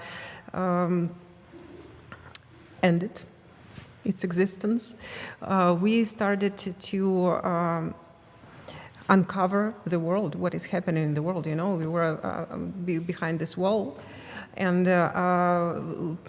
there appeared different new channels, new information, and this is when I first saw MTV, for instance, some charts,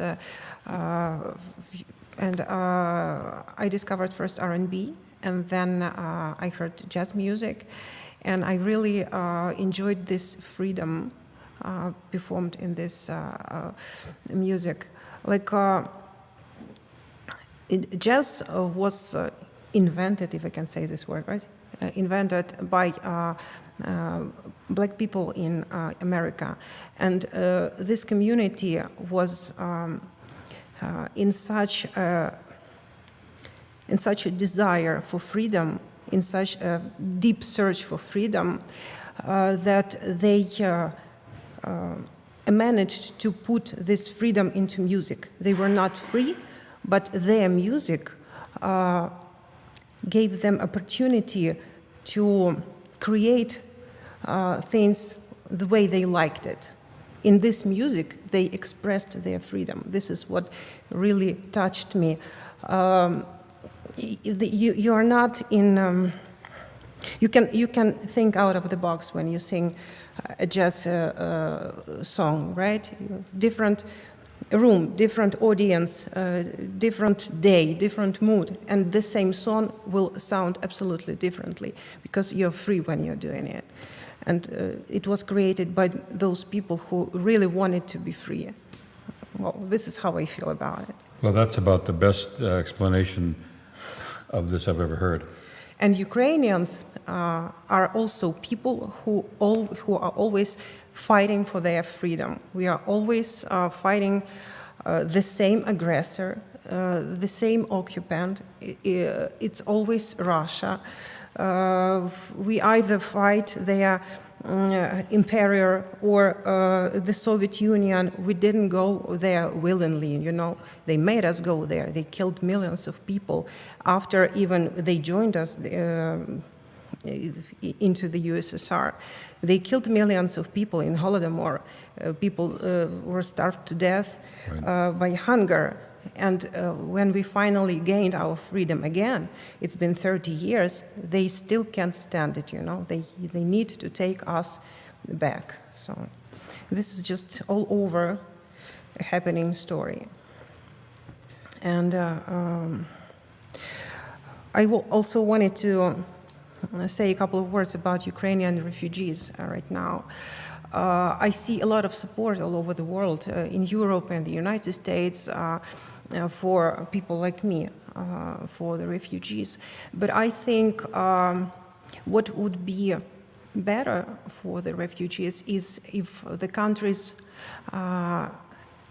could give them opportunity to support themselves.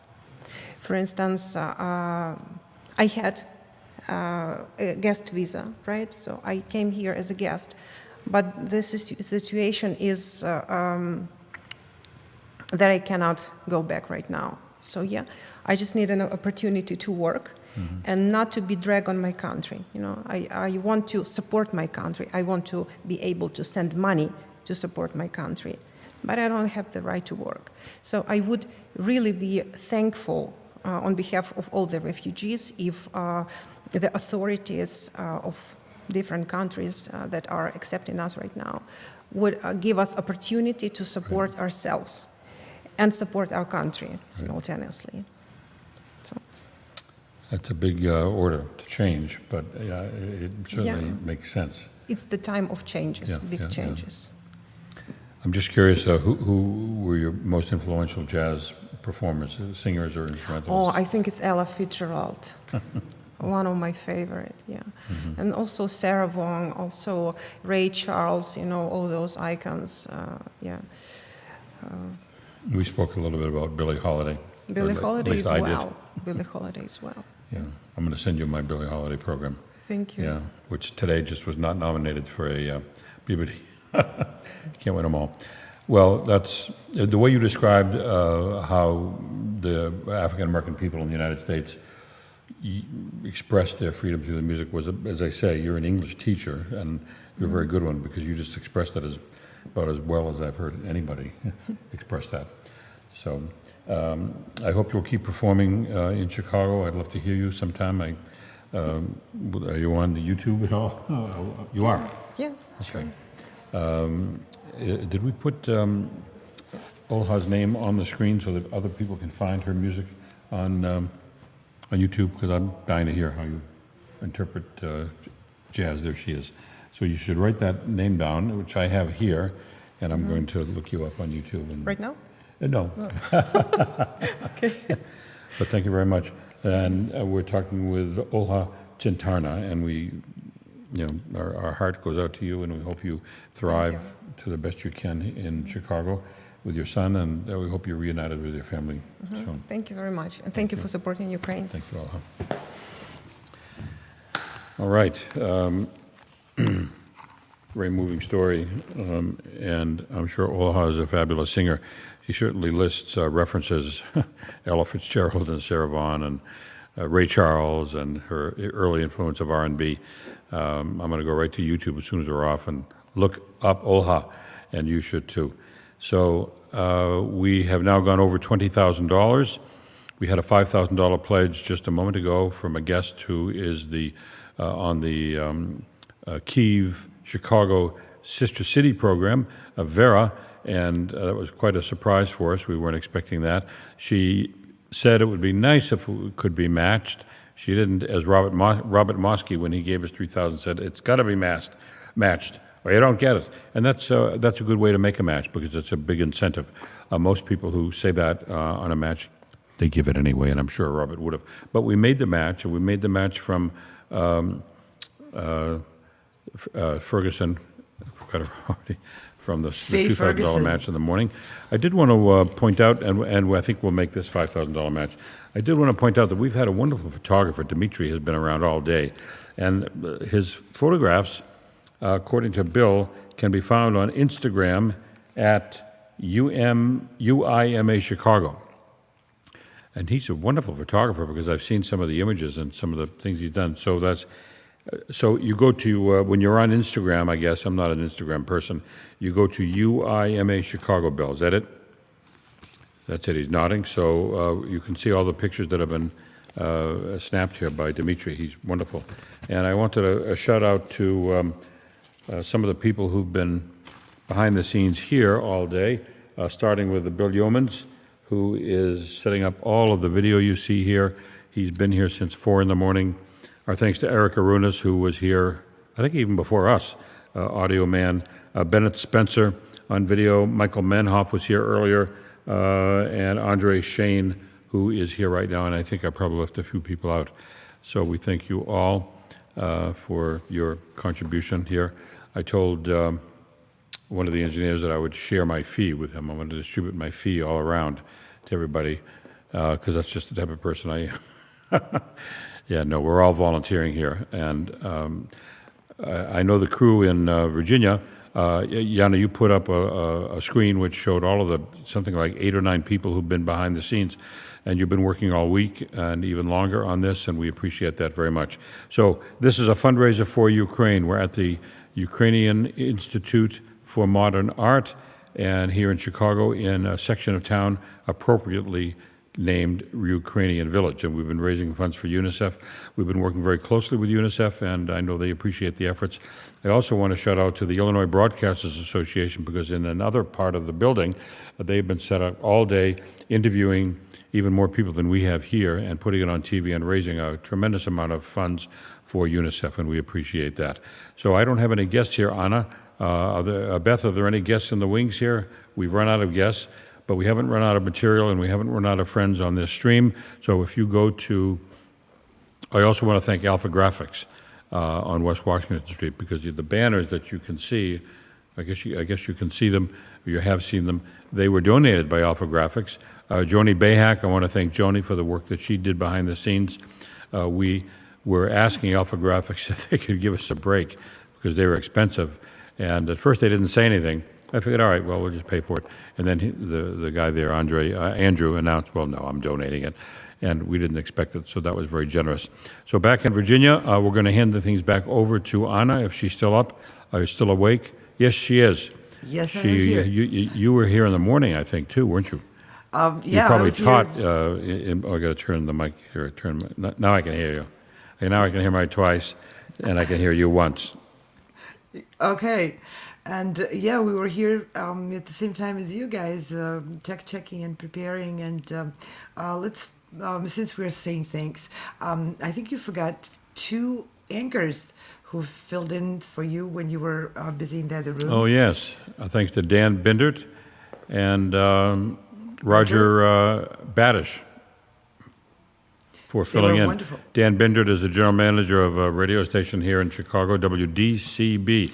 And he found out that there were people here at the Institute who are huge fans, because there's only one jazz station in Chicago. I should have asked Olha about that. And Roger, who was still is with WGN, which, for those of you who don't know, it is a very important radio station here in Chicago. So thank them, too. Thank you, Anna. Yes, and I want to thank the Virtual Concert Halls team. And let's see if we can put that announcement there. Yes, we have a large team working here behind the scene. Thank you, Frane Rusinovich, Technical Director, Igor Zubkovsky, General Producer and Show Director, Vera Uspensky, Creative Producer and Show Director, and Ante Božić-Kudrić, and I should say the countries. So Frane is in Croatia, Igor is in the United States, Vera is in the United States, Ante, who is a producer and show director, is also in Croatia. Chris Au is our host and scriptwriter, and he was co-hosting earlier before I came back in here, and he's in Australia. And we have our fantastic graphic designers, Miro Dobrovich, and our audio video engineers, Evgeny Sidorov and Robert Vuizi, and Frane Rusinovich. So this is our team, and working behind the scenes. And like Steve said, we're all volunteers here, so we're all sharing the same fee, which is $0. And we want to make sure that every dollar you donate to this cause, to this 18-hour stream, goes directly where it belongs, to help children in Ukraine through the very capable and very supportive hands of UNICEF teams.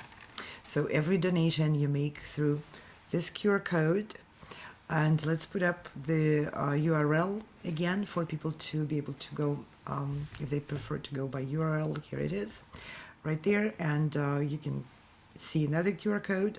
They work really good. We checked, and many people donated through those technology means.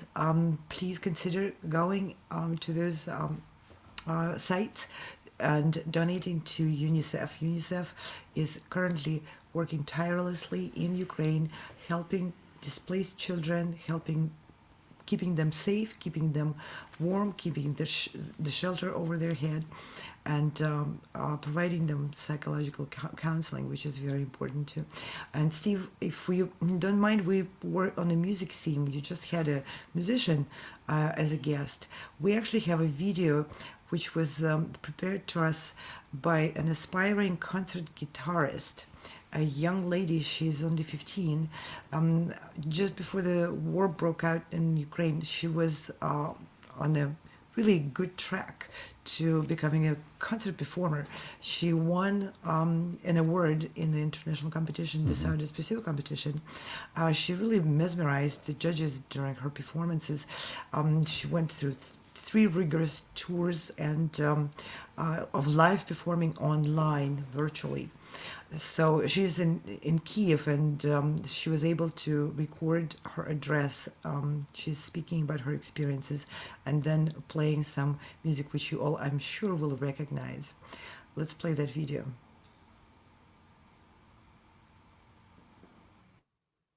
Hi, my name is Victoria. I'm 15 years old from Ukraine.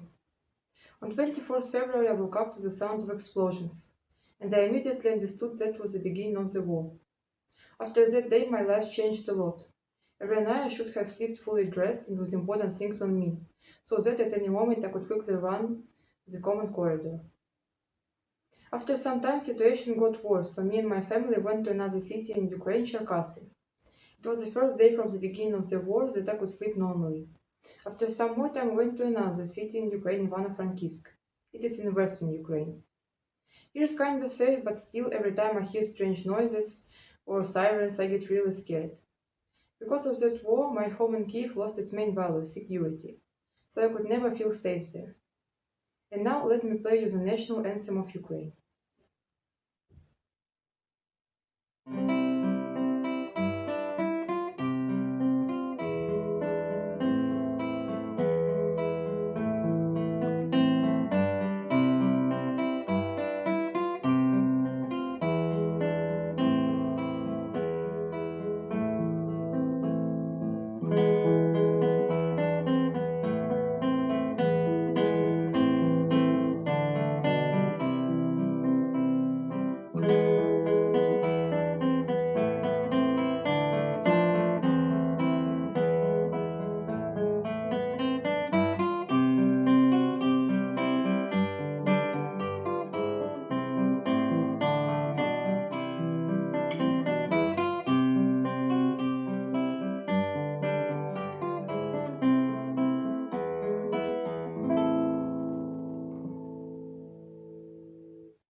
And that was a pre-recorded video from Victoria Lipa, who is a guitarist, and she's currently in Ukraine.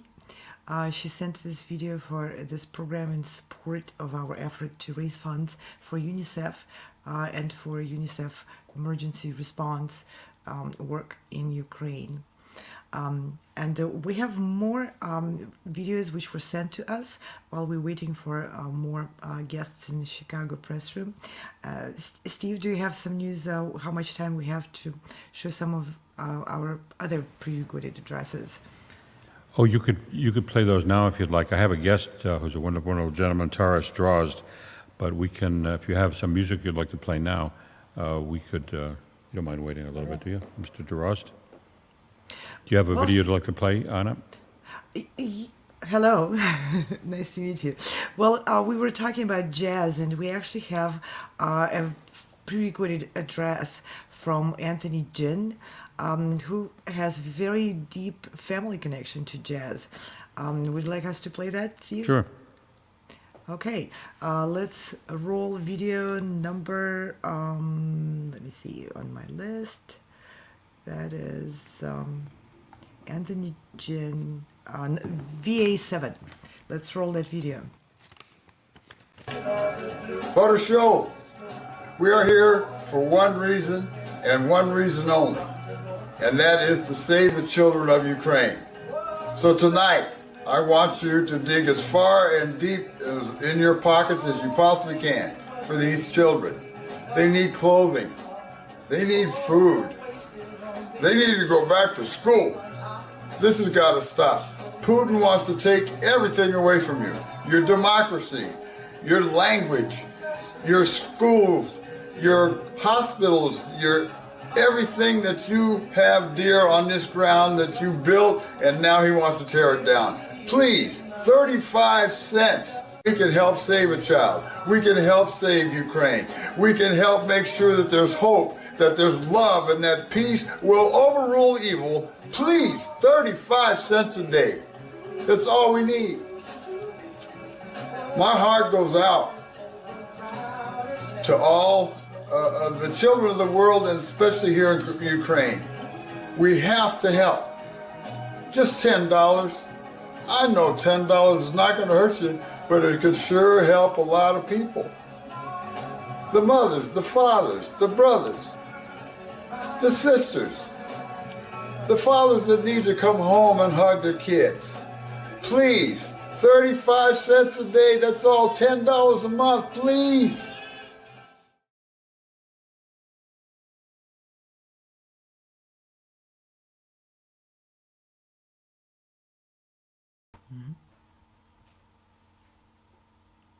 And that was a very passionate plea from Anthony Jin. I believe Anthony has roots in Chicago, right, Steve? I believe he does, yes. So we spoke with him on the phone a few days ago, and he talked about his Chicago roots, yes. Can't remember the details, but he's got the roots. Okay, now to you. You have a guest. Yes, I do. I'm very pleased to have with us in the studio here, which is actually the Ukrainian Institute for Modern Art here in Ukrainian Village. We've been broadcasting here since 5 a.m. Or 6 a.m. Eastern, and we have another couple of hours to go, and we've been raising funds for UNICEF in Ukraine. I just checked the tally. We're at now $20,111, so we're going towards that match of the $5,000 from the Kyiv Chicago Sister Cities program.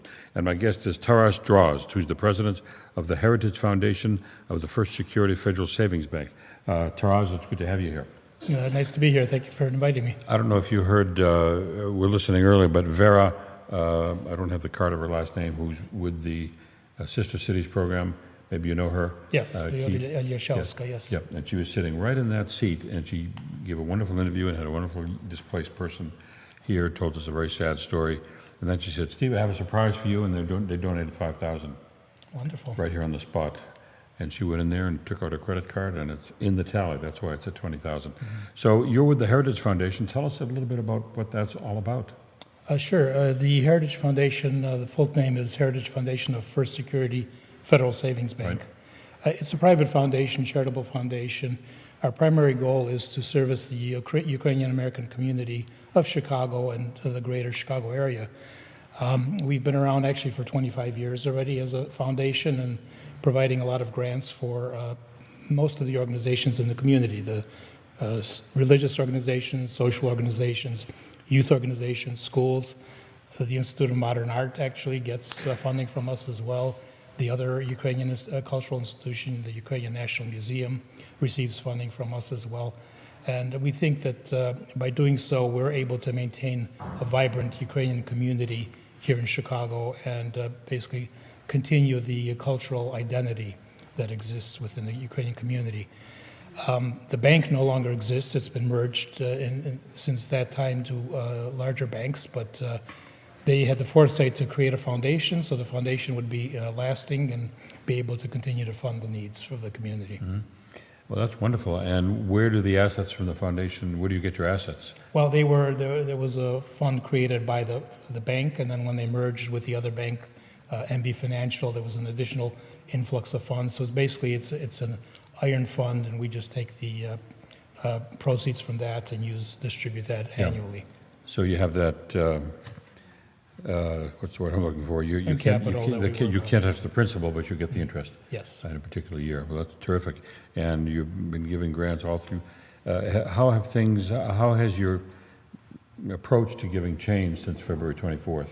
Well, it hasn't really changed very much. I mean, I think our main goal still is to make sure that the community here survives. I mean, just as an example, through COVID, we were also anticipating a lot of problems, but I think people generally got very generous during COVID, so they made sure they took care of their usual institutions that they would support. So, but we were anticipating a greater need. We distributed money wisely, I think, so that we were able to keep our usual grant recipients solvent for that period of time.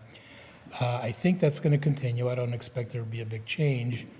Of course, there's a big need now for Ukraine in general. Our giving is not directly to Ukraine. However, we support a lot of the organizations that do provide support for Ukraine, one of which is the UUARC, United Ukrainian American Relief Committee, which is a lot like UNICEF. They're more focused on Ukrainian needs specifically. But I think it's a wonderful thing that you are doing here to collect funds for UNICEF and to apply that where there is a huge need right now in Ukraine. Right. The word I was looking for was endowment. You have an endowment. Yes, thank and you get the principle of that.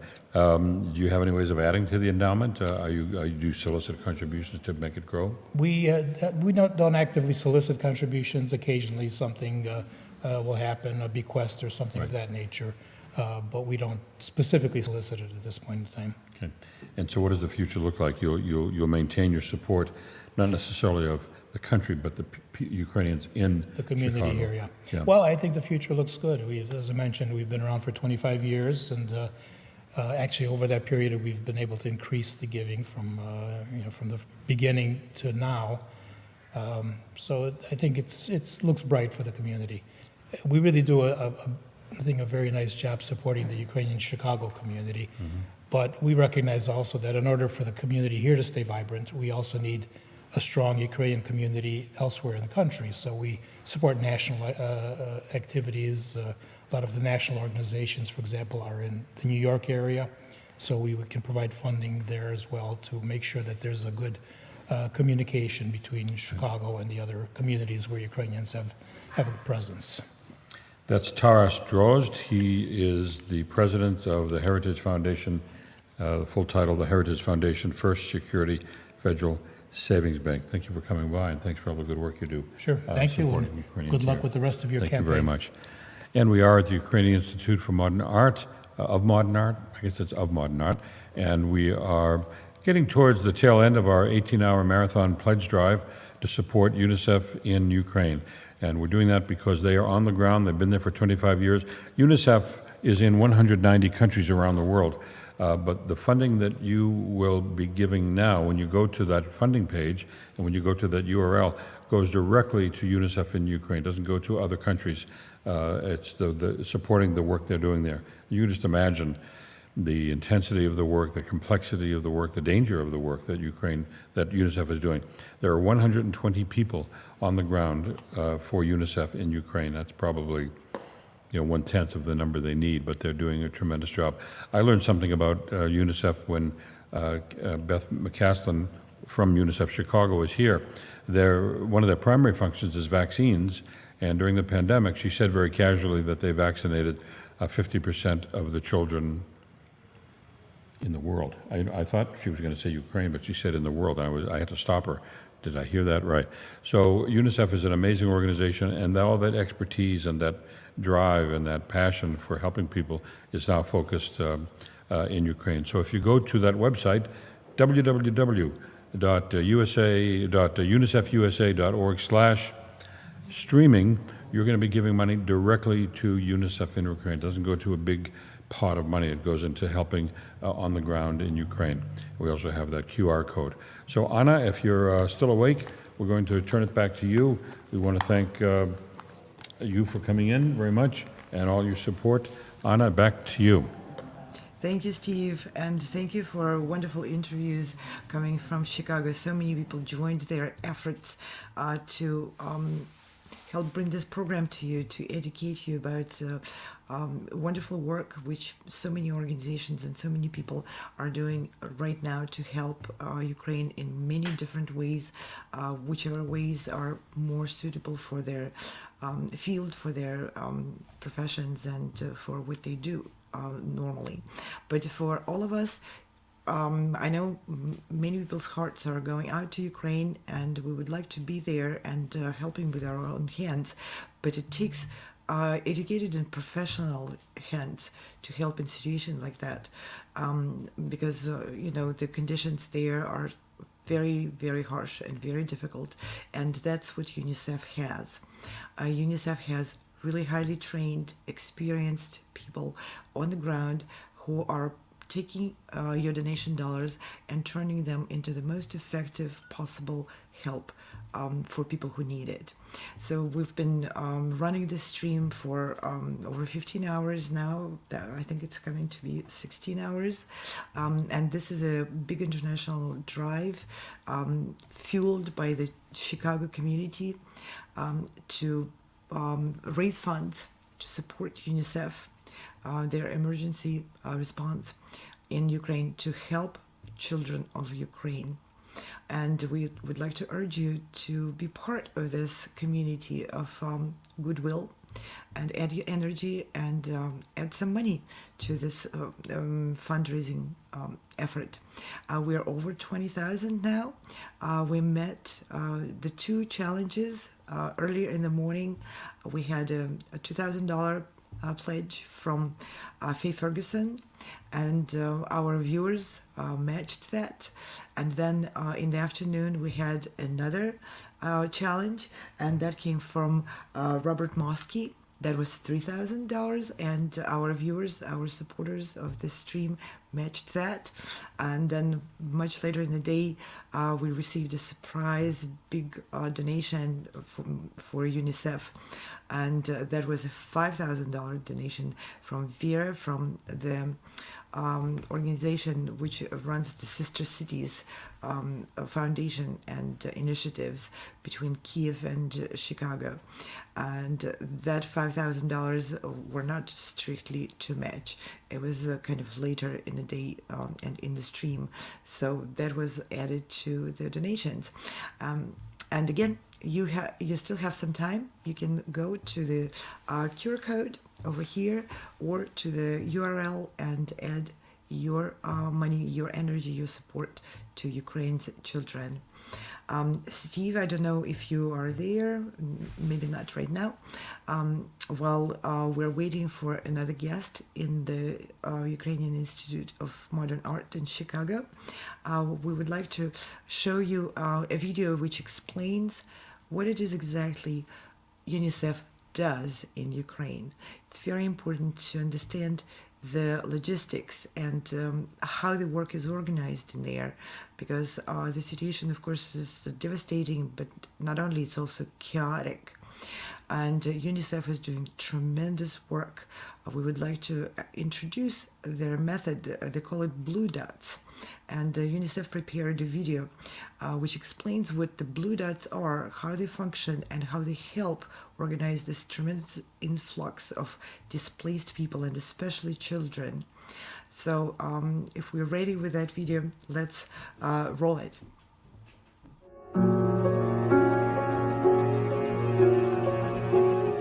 So basically you can see this is the biggest border crossing in Romania. The highest number of people come through here.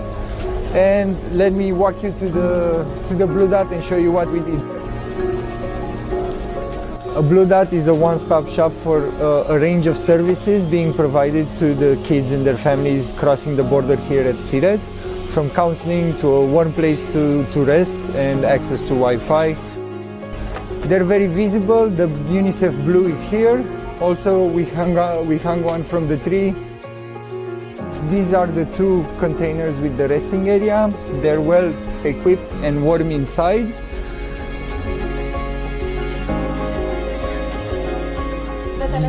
These two, they're supposed to be offices where there will be laptops and we will register kids, moms.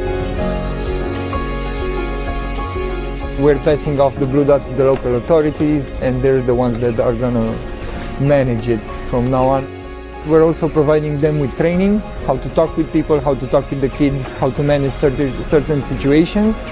And from this, we're trying to scale up the blue dot so they're connected to each other, so the next country knows what's happening in this blue dot with the family that's coming in from Romania. When they pass in Hungary on their way to Italy, let's say, which happens a lot, they already have the information. If the kids are vaccinated, if they have any medical issues, they already know the history, so they don't have to do it a second time.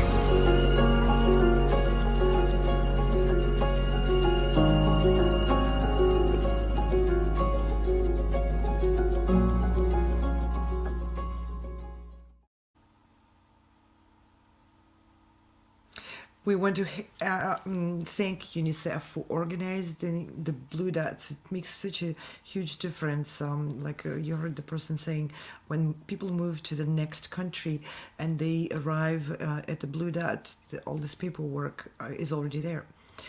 It doesn't have to be done again, and this saves a lot of energy, time, and money.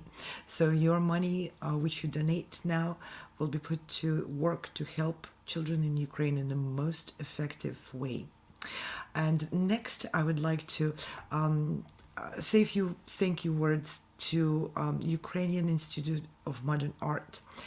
They donated their space, their time of their staff. They've been working nonstop since 5 a.m. this morning, or probably even earlier, because that's when we went online and started streaming, and we've been streaming nonstop since 5 a.m. Central Time, and that's the time in Chicago. For me, that was 6 a.m.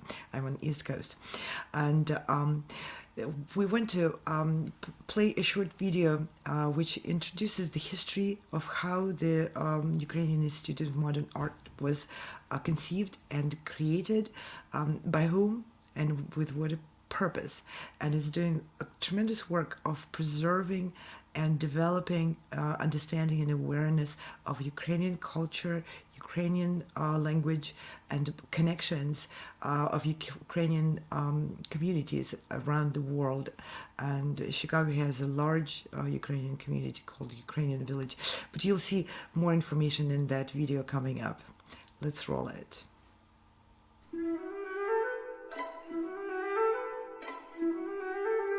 "50 years ago, while the world was racing to put forth the first man on the moon, a group of visionaries in Chicago were charting unknown horizons by creating an alternative exhibition venue for Ukrainian contemporary artists. They named it the Ukrainian Institute of Modern Art.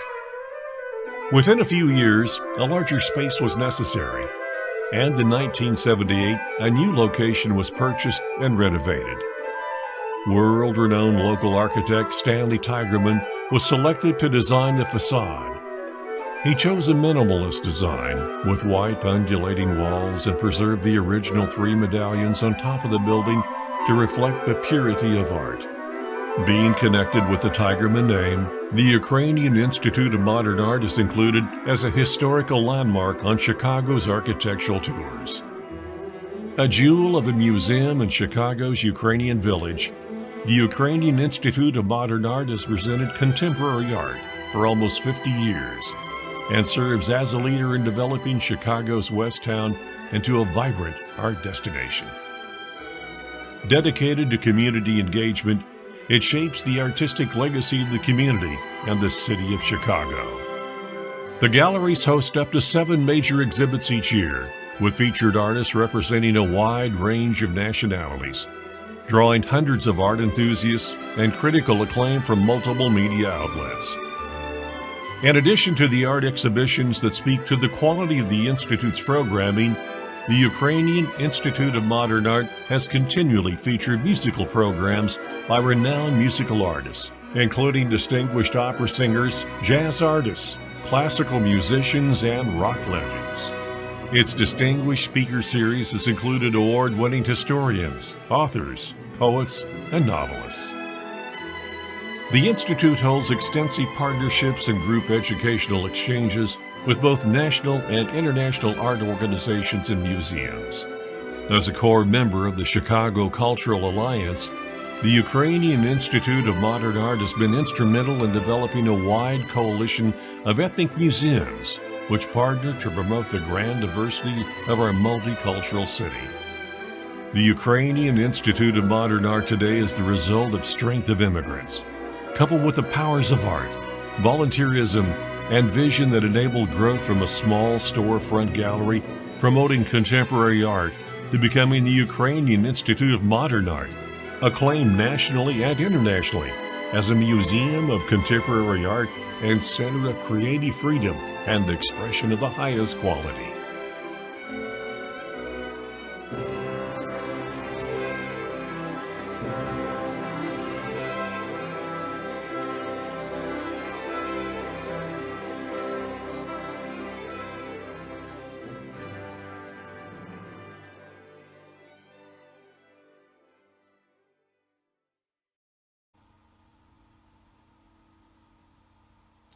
That was a short excursion into the history of Ukrainian Institute of Modern Arts, and I believe we have a guest, and Steve is going to interview a person from the gallery in the Ukrainian Institute of Modern Arts. Steve, do we have a guest?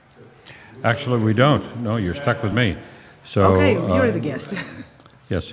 So I'm going to check the total here a little bit, and I Yes, see how please we're do. doing. And the last time we checked, we were just over a little over 20,000, and probably haven't, probably not, 2,111, and we're now at 2,781. Oh my goodness! So we've had like a $600 contribution, and are you getting the names, Yana? I mean, Anna, because they come into you.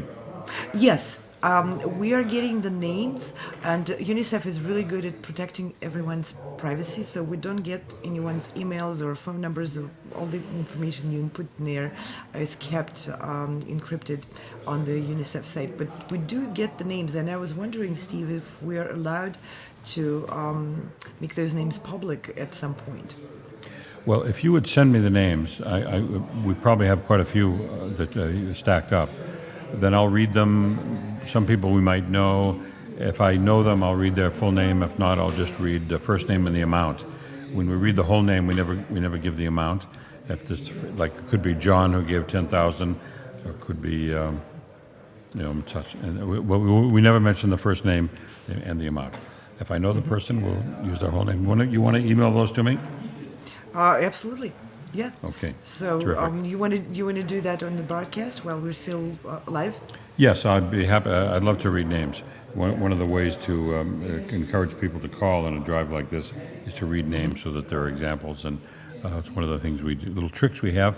I would urge people who are watching on YouTube, Facebook, Twitch, or LinkedIn to make a comment. If you can go into the regular chat bar or whatever the platform is, the comment will come into virtual concert halls, and they'll display it on the screen. So we'd love to know where you are, who you are, what you're thinking, and what your views are in this horrible tragedy that's continuing to unfold in Ukraine. We're doing our little bit to help, and we'd like to thank UNICEF for all the support they gave us. We couldn't do this without UNICEF. They're thanking us, but I'm thanking them, because at every step of the way, UNICEF answered every question. They provided speakers here. They couldn't have been any more helpful to what we're doing, and it's kind of a mutual admiration society, and we appreciate all their support too. So we still have a couple hours to go, and we'd love to hear from as many people as possible on the website. It's you'll see it on the screen in a minute. You can see the QR code up there, and we ask you to go there before the drive ends. And we've raised now, whatever I said the last figure was, $20,600 or $700. It's been a wonderful thing. You can donate at unicefusa.org/ don't forget the slash. Can we think of another word for slash? Streaming. And that will get right to the website. As a matter of fact, what I did, I don't know if you saw this, Anna. I keep calling you Yana, but that's another friend. I'm going to do this right on the camera here. I did this a little earlier today, and I've done this before. First, we go to the QR. We'll do the QR code. Am I getting it? Is that the camera? Yeah. Is that doing it? No. Oh, no. Here we go. Idiot. So you go right there, and there it is. So now we have it. And then you hit that, right like that. And can you see this on the camera? All right. It's taking us to that page right there. And then we simply decide how much we're going to give. Now this, I'll give $10, but it's my 20th contribution today because I'll have to test this out. So there it is, simple as that. You hit donate, you hit make it one time only, you hit cover the transaction cost, and you pay by a credit card, and I'll put that in, I won't show that to you. And we hit the credit card, and you do the touch, you can see, and we do the little magic code there that they like to have, and there it is, and you hit continue, and we are continuing. What is my name? I've been at this all day, so I forgot my name, but it pops up on the screen like that. So that's Steve, and the R, the Robinson, should pop up. There it is. The email address pops up on this thing. Do that. The email address, oh, there it is. And we hit the finger again, as you can do on Apple, and you love Apple products. And that's it.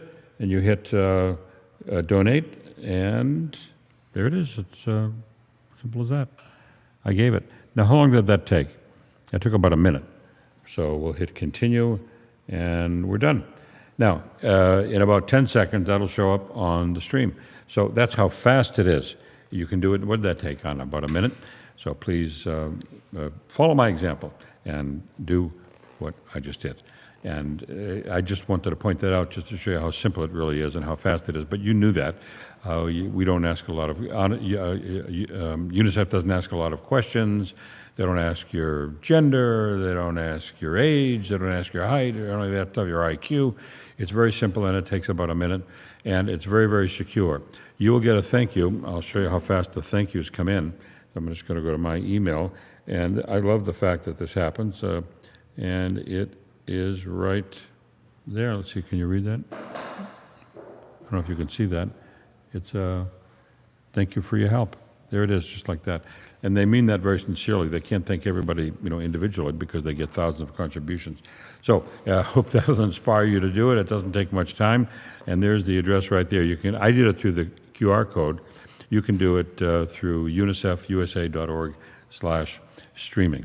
So, Anna, with the limited time left in our broadcast, I'm wondering whether you have anything to say. We haven't said much about Anna Uspenskia, so we're going to talk a little bit with Anna about her own journey to Vienna, Virginia, where she's based, and how she happened to create this company. If I have it right, Anna, you were a child prodigy in Moscow, a pianist, which means you were very good and very talented. And you No, it just means I worked very hard. You worked very hard. That's the thing about talent. It doesn't do you any good unless you work at it. And you've done that. As one of my favorite composers, Sergei Rachmaninoff, used to say, talent is just a 1%. 99 is hard work and consistent. That's right. And so you wound up in Vienna, Virginia.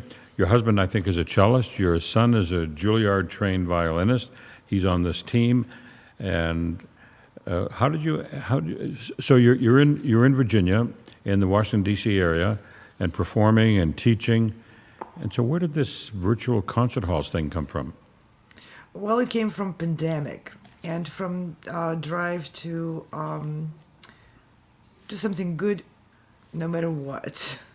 So when the pandemic hit, it hit our profession very hard because, concert halls closed, our contracts and performances got canceled, and I lead a pretty sizable private teaching studio, which has a curriculum, and we have recitals which are part of the curriculum. So the students lost ability to prepare for the recitals, and if you were ever a music student, without a deadline over your head, your practicing it becomes less efficient and less often. So this was a survival mode. We were looking for an outlet to continue to provide our students with performances. So we started by creating the platform just for students to prepare and perform their students' recitals. And then it grew from there. So that was 2 years ago. I can't believe that's how long we've been in the pandemic situation. But that doesn't explain where you got your expertise at all this, because this is a highly technical field, and you have your competitions around the world where you're switching from this country to that country, from this student to that student, and it happens seamlessly. Where did you learn all of that? Well, I learned it from young people. because they know so much, they don't even know how much they know. And well, of course, there was the research involved, and we did some collaborative work with the Kennedy Center and with Comcast and with other technology systems. But the driving force were the young people, my son's generation and my former students' generation people. They have no fear.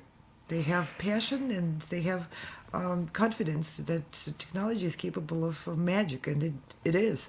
So I trusted them, and believe it or not, I had no Facebook account to speak of when we started. And, well, we want to thank you for using all of the expertise that you've gained over the past couple of years and donating it on behalf of UNICEF, because without you, we wouldn't be on these platforms. I couldn't have done it. When I got the idea to do this, I knew that I had to call you, because we've been in touch for about the last year. We've done projects together, and so I know how good you are. But this couldn't have been done without you, and I want to thank you and your team for that. I think we should roll a little bit more tape.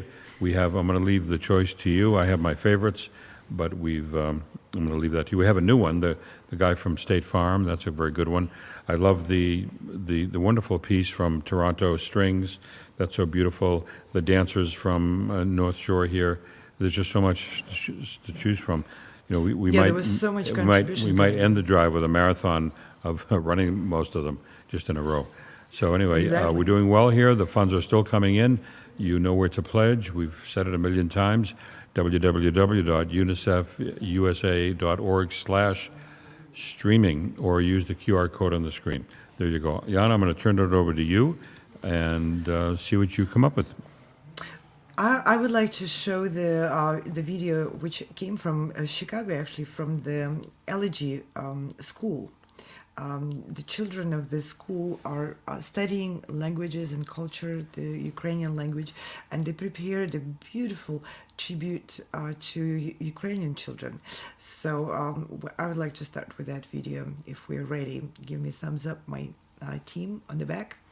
Are we ready? Then let's roll.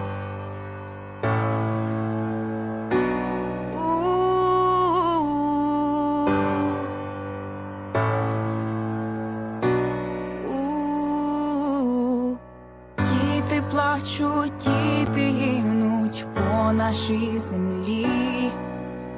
Що ж таке на цій планеті коїться, поясни. Молись за нас, поки живі, як не стане нас, продовжуй йти. Облога триває, а ми просим, світе, поможи. Співаємо для України, усі разом, як єдине. Співаємо для України, здіймаємо голос без зупину. Від Харкова до Львова, з Києва до Одеси, для України співаємо. Для України співаємо. Fathers, mothers, sisters, brothers, we never wanted war. Under attack, but we're fighting back. It shakes us to our core. Bombs drop from the sky as thousands die in white. Little girls and boys, generations destroyed. We sing for Ukraine, all together, one forever. We sing for Ukraine. Raise your voices, never let up. From Kyiv to Lviv, Kyiv to Odessa, we will sing for Ukraine. We will sing for Ukraine. We sing, sing, we sing, sing, we sing for Ukraine. For Ukraine. We sing, we sing, we sing for Ukraine. For Ukraine. We sing, we sing, we sing for Ukraine. For Ukraine. We sing, we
That's a beautiful video which children in the Elegy School of Art in Chicago prepared to lift the spirits of the kids of Ukraine.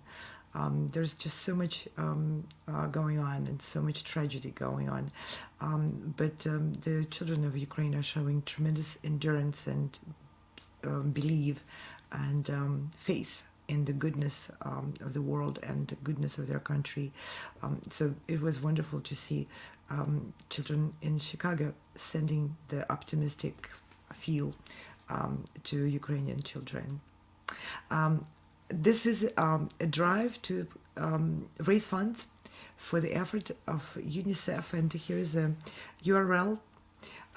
If you're watching and if you feel like joining our efforts, please go to this URL, unicef.org/streaming, and donate. There is a QR code right there. It works, and Steve just tested it with his phone. If it works on his phone and it works on mine, it'll work on yours. Many people were able to donate throughout the long, continuous live stream today for Ukraine's children. UNICEF is the beneficiary of the all of the pledges. This is a tremendous organization run by very dedicated people who are on the ground and providing support, help, bringing what is needed, what is most needed, and distributing it in the most effective way. So we would like to run a collage of videos which UNICEF prepared to help you understand a little bit better what they do, who the people are, and how they work in Ukraine to help children of Ukraine right now. Let's roll that video.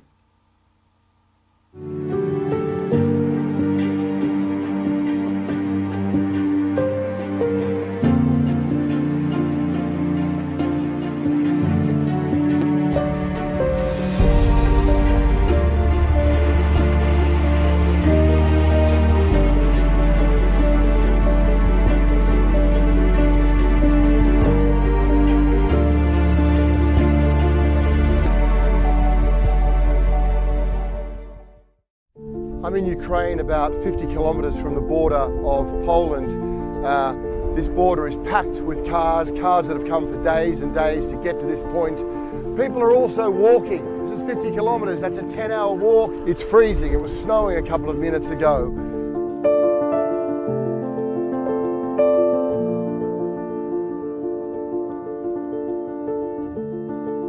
Today has been a day soaked in sorrow, more stress and sadness than I can almost ever remember seeing. I'm just watching all day fathers farewelling their daughters and their sons as they're fleeing across into Poland, husbands farewelling their wives, families being separated. It's gut-wrenchingly sad. But amid all of that sadness and sorrow, then you find places like this where communities rally round, where communities are here from dawn till dusk, cooking food, looking after children, helping people on that journey. That's also what's happening here amid the crisis in Ukraine.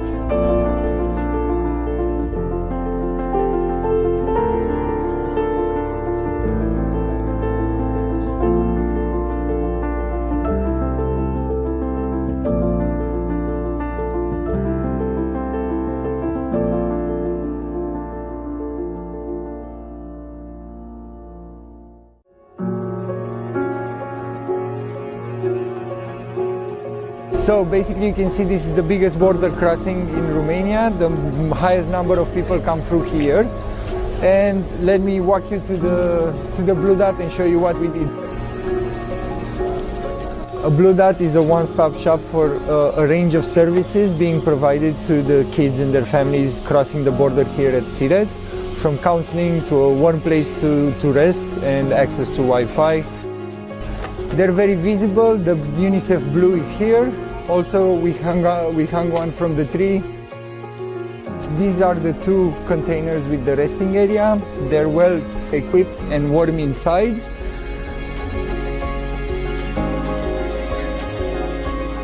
These two, they're supposed to be offices where there will be laptops and we will register kids' moms. We're passing off the blue dot to the local authorities, and they're the ones that are gonna manage it from now on. We're also providing them with training, how to talk with people, how to talk with the kids, how to manage certain situations. And from this, we're trying to scale up the blue dots so they're connected to each other, so the next country knows what's happening in this blue dot with the family that's coming in from Romania. When they pass in Hungary on their way to Italy, let's say, which happens a lot, they already have the information. If the kids are vaccinated, if they have any medical issues, they already know the history, so they don't have to do it a second time.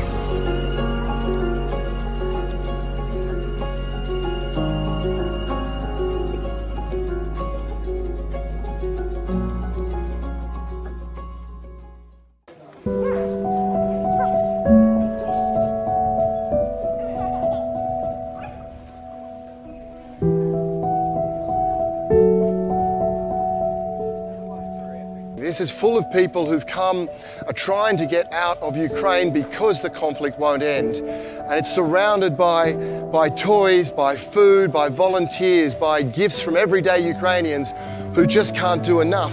But it's also got kids like Vera, who doesn't know where she's from, but knows she loves her hometown, doesn't know which country she's going to, but knows she doesn't want to leave. But while conflict continues, that's the reality. And while that's the reality, we need to support. Thank you. Today, 7.5 million children in Ukraine need to find safe water, shelter, and warmth. Show them the world cares. Support UNICEF on the ground in Ukraine.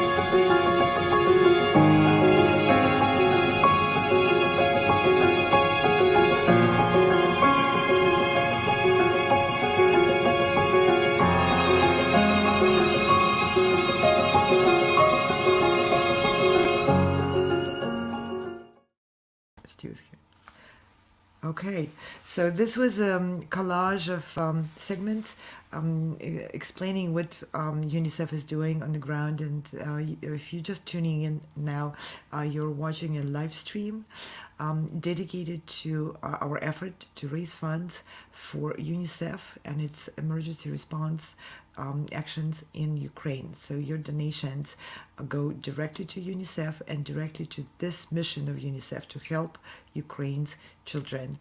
And I believe Steve is in Chicago in the gallery of Ukrainian Institute for Modern Art, and he's ready. Steve, I sent you some names. I couldn't scramble to send you all of the names because it's literally a lot of names. But check your email. You have some names of our very generous donors who had been supporting our effort and donating to UNICEF throughout this broadcast. Right, it's good to see those names. I think there's probably quite a few more than that, as you suggest. A lot more. And we'll get that complete list from you. But whoever is listening now who made a contribution, we just can't thank you enough. It makes us feel good to have done this, because you watch the TV and you read about it and you're just horrified, and you've already lost the words to describe the horror.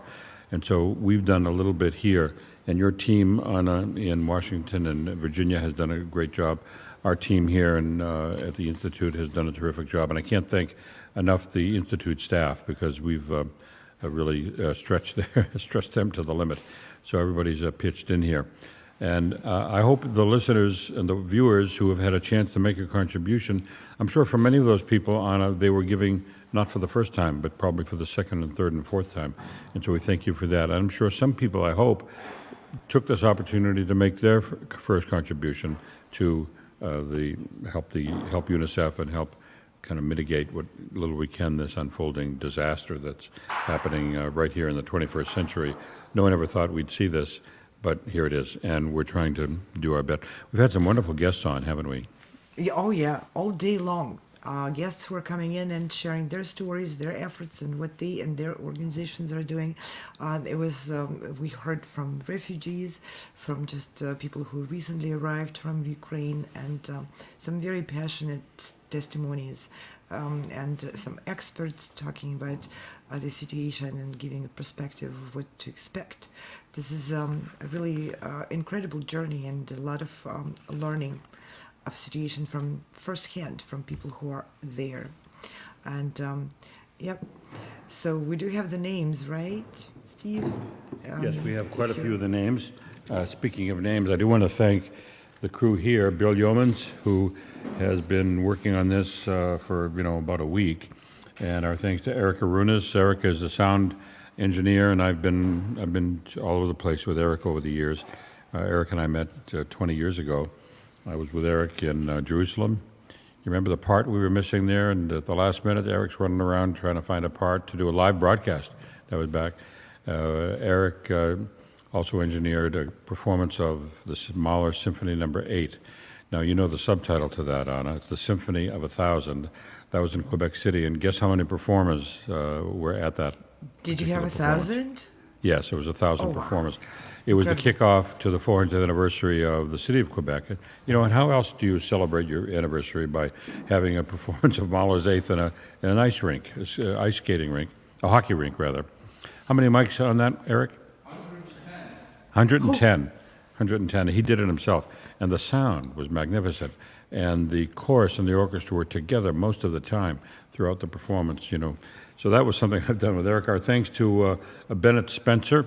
Bennett, thank you very much for you've been here now for a long time. You were here helping us set up and everything else. Michael Manhoff, Andre Shane, and John. Do we know John's last name? John. Chakota. Thank you very much. And also to Dan Bindert, the general manager of WDCB. It's a jazz station here in Chicago. And Roger Badish. I think I pronounced that right, didn't I, Roger? So thank you all. And thanks to Joni Bayak. Joni, really, the posters that you see and the organization and the spirit and the enthusiasm, she just, as soon as I called her, I've known Joni because we worked together at a media company here in Chicago some years ago, and she just jumped out of her skin and just wouldn't stop helping, and I couldn't have done it without her. Thanks to Beth Schenker, my wife, who's been here all day and helping coordinate so many guests. Oh my goodness, and it was a tremendous help. And my daughter and son-in-law, who made their contribution, had it matched by their company. It's a little search engine company. You may have heard of that. A little search engine with the name G. Yeah, it begins with a G and ends with an E. So thank you for that. They matched their contributions, so we're very happy with that. Well, those are some of the people to thank, and I know your staff too. We still have an hour to go, though, at least an hour, so we can raise a great deal of money. I'll check in now with and our I want to tally remind everyone, and see how that is going and see if that's changed at all. We'll do a fresh refresh. $20,792. Wow, almost up to 20,000. So that's really what's been happening here. Anna, do you have any favorite videos you'd like to roll while people go to that web address, which is will come up on the screen in a second? And whether you're on Twitch, I would like people on Twitch or Facebook or YouTube or LinkedIn to send us a message. You can do it in the chat box there. We'll put it up on the screen. We'd love to hear from you, because we'd like to know where you are, who you are, and what you think of this whole effort, and what you think of our efforts to help this tragedy unfolding beyond comprehension in Ukraine. And I want to remind everyone that UNICEF will keep the link live. The donation link is going to stay live through the end of the month. So will this stream. It'll be still available on all the platforms where we streamed, and Steve just ran through the list of the platforms, and it's Facebook and YouTube and Twitch and Vimeo and LinkedIn and a few other smaller, less known platforms. You'll see us around. When you stumble upon this Help Ukraine's Children stream, hop in. you might meet incredible people, and the link will still be alive. You will be able to donate after the stream is over. So we don't have a deadline to finish all the donations in the next hour. Steve, do you want to read some of the names which we already got collected in one place? It's a fraction, sure. but we have some names. I'm just going to read some first names. Susan, who pledged $158. John, who pledged $262, who's standing right in front of me. James, $250. Catherine, $26.50. We appreciate that. Connie? Is that really Connie? Thank you very much, if it's the Constance that I used to know. How did she find out about it? Connie, if that's you, thank you very much. Elizabeth pledged $84. There's a guy here, Fedor. Do you know a Fedor, Anna? Sounds familiar. Sounds familiar. That's Fedor Uspensky, and it's your son. Is that the Fedor? Our thanks to Vera Eliashevsky for the $5,000 pledge that came in from the Kyiv, Chicago Sister Cities program. Appreciate that. Alan Spencer, who pledged a good amount. Sarah, who pledged, I guess can I read the amount, Beth? Do they mind? No. I already said it? Yeah, that was ages ago. But Sarah and John, thank you very much. John Masters and Sarah Robinson for your pledge. That's greatly appreciated. And Chris, who pledged $120. Now, we can't forget Robert Mosky, who pledged and gave $3,000. And then there's another Mrs. email with Ferguson, more names. Mrs. Ferguson. Oh, there's another email? Mm-hmm. All right, let's find. Oh, there it's it is. still tip More of names. the iceberg, but Yum. read on. Yeah. Ulia, Kareva, Alex, Radmila, Stankovic, Kurlik, and Robert Mosky. And Faye Ferguson, who pledged $2,000 in the morning. So we've had $2,000 challenge, a $3,000, then the $5,000, and all these other contributions. So it's greatly appreciated. Yeah. Do you have any favorite videos you'd like to get to our last hour with, Anna? Well, maybe some music videos. Yes, I wish we had taped Ian.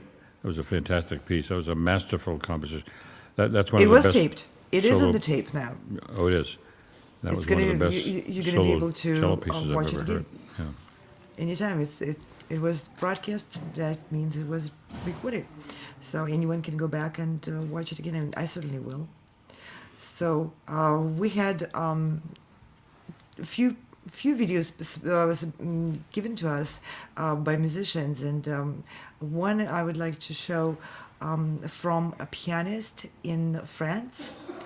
He has a Bulgarian background and grew up in early childhood was in Bulgaria, which was still part of the Soviet bloc, and it's just a flashback for all of us who were connected to that part of the world in one way or another, what is happening right now. And he collaged an incredibly heart-wrenching video. So that's Avguste Antonov from France. Let's roll it. My name is Avguste Antonov. I am a concert pianist and professor of piano in France. I am recording this short video on behalf of the live stream fundraising for Ukraine's children. I never thought in my life that I would see a war. I would see such crimes, a genocide in the 21st century. And that's exactly what's going on in Ukraine. Putin and the Russian army invaded an independent country simply because they didn't like that Ukrainians were thinking for themselves. They didn't like that Ukrainian children were living free. The war in Ukraine is illegal. It's a crime against humanity.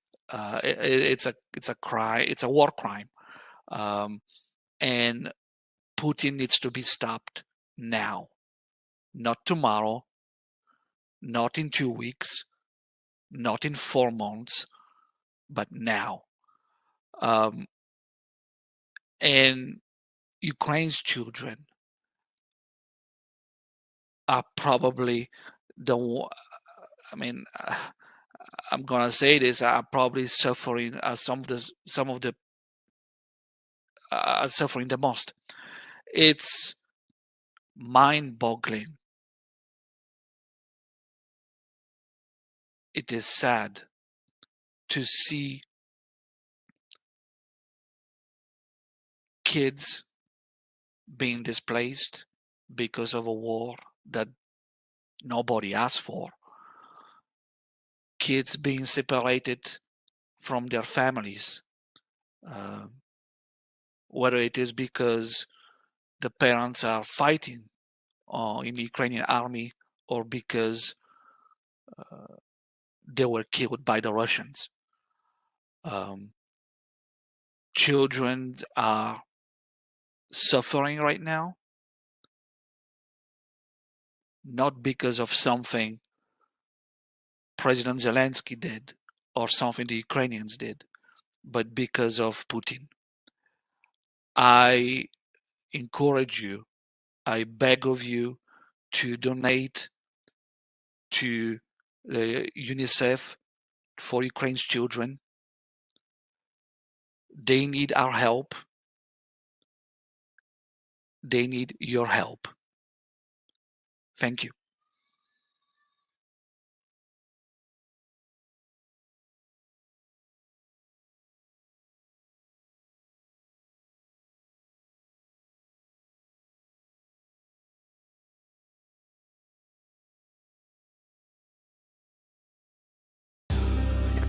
Погас, будет ярче светить, чем кометы, пролетающие над планетой.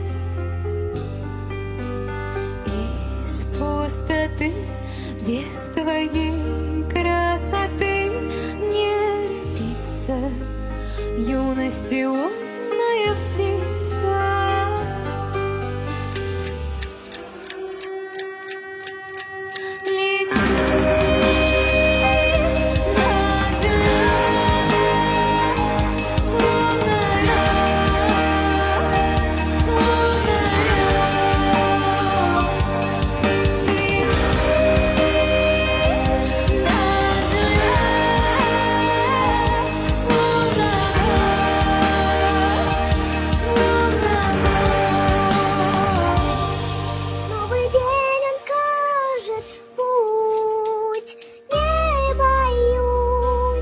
Папа будет продавать что-то, будет помогать нашим героям, нашим войскам.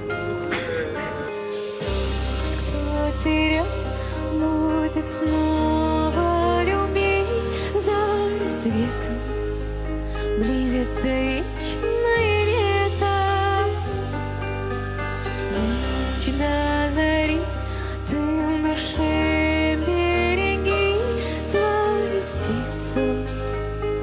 Не дай ей разбиться. Лети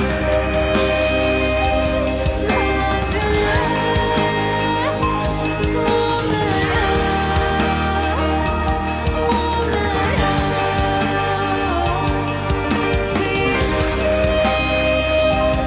Над землей, словно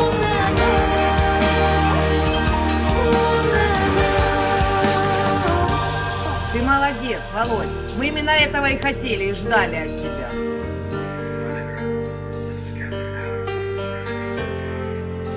Поганенька Мартинівка, а 3 танка і є. І так почти в кожному селі.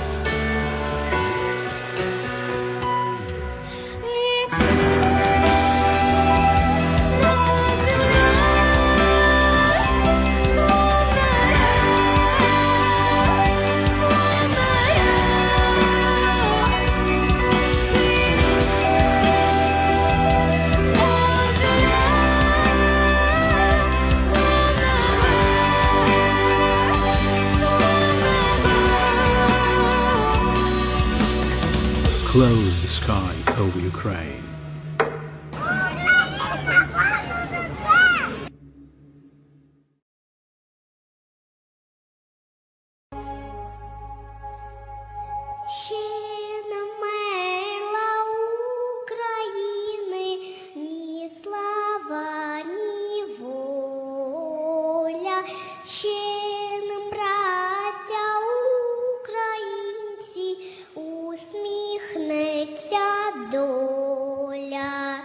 Згинуть наші вороженьки, як роса на сонці запанує, і ми, браття, у своїй сторонці.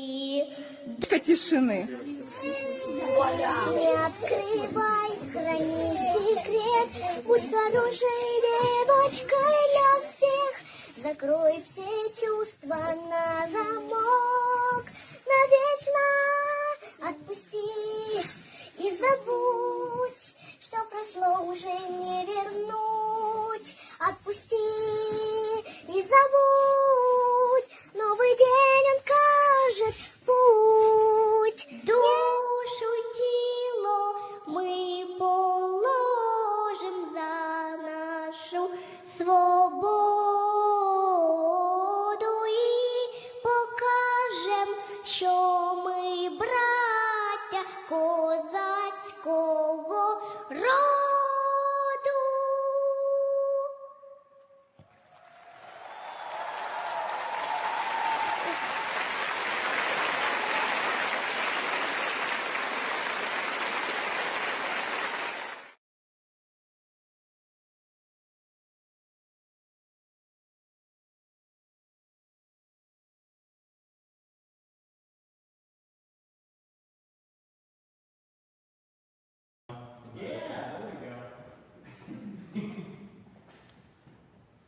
And here we are back at the Ukrainian Institute of Modern Art.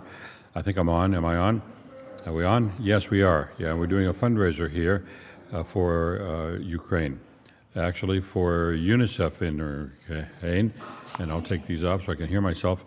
And we just want to thank so many people who have pledged their support. If you happen to be tuning in now for the first time, then you should know that this has been and still is a fundraiser for UNICEF in Ukraine. And we're working very closely with UNICEF to help them in their work on the ground in Ukraine. They've been in Ukraine they didn't get there last week. They've been there about a quarter of a century. And this effort now is one of the greatest challenges they've ever had in Ukraine. And so the contributions that are coming in now at the website that UNICEF has set up for us are going directly to UNICEF in Ukraine. UNICEF actually is in 190 countries around the world, but this pledge drive is for specifically the work that they're doing in Ukraine, and the money goes directly to help them on the ground. They have over 120 people in Ukraine on the ground, and there are other UNICEF people in the surrounding countries, because as you know, Poland has admitted, I don't know exact number, but hundreds of thousands, if not a million, refugees. And so UNICEF is helping there as well. UNICEF, to my surprise, I found this out this morning in talking with Beth McCausland, who's with UNICEF in Chicago. She happened to mention that vaccines are one of their things, and during the pandemic, she very casually mentioned that, UNICEF has vaccinated 50% of the children in the world, on the planet, on the globe, and I was a little bit stunned to hear that. So they're a tremendous organization. We all know UNICEF, but I've certainly learned a lot more about the organization today and in the past couple of days. They've also been very, very helpful to us as we've been developing our project here. I also want to thank the Illinois Broadcasters Association, because they have their events going on in another gallery, and they've been here all day long. There's a team from CBS TV here right now, as a matter of fact.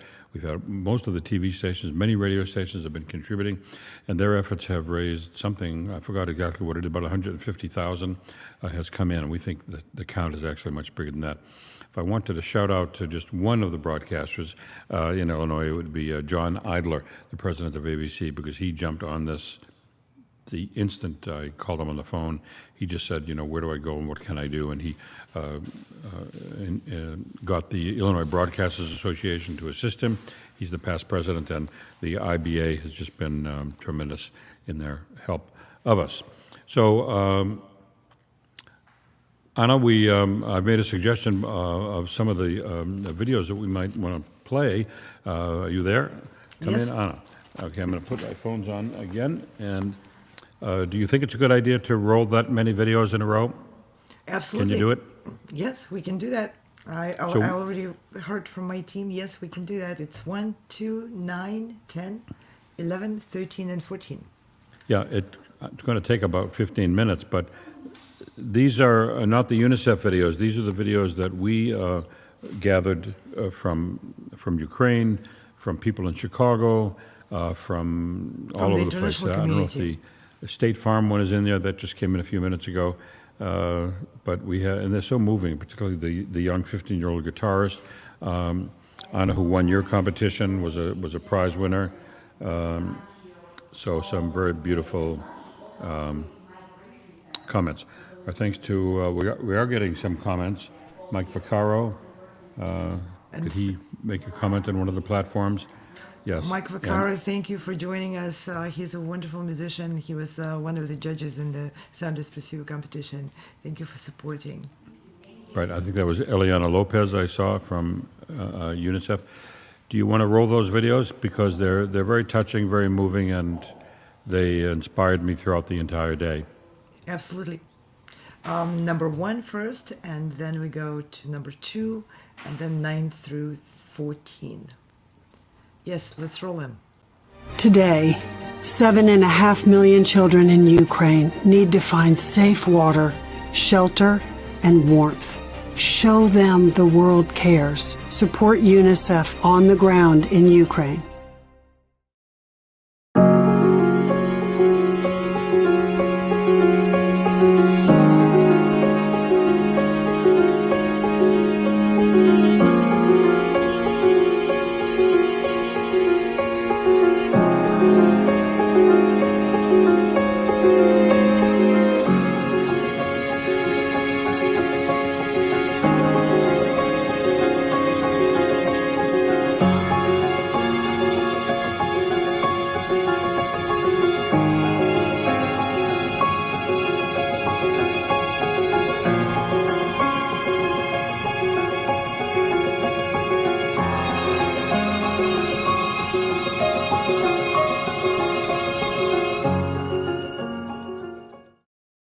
Hello everyone, this is Enrique from UNICEF. I'm reporting from the Moldova-Ukraine border at the town of Palanca, where UNICEF has set up a Blue Dot.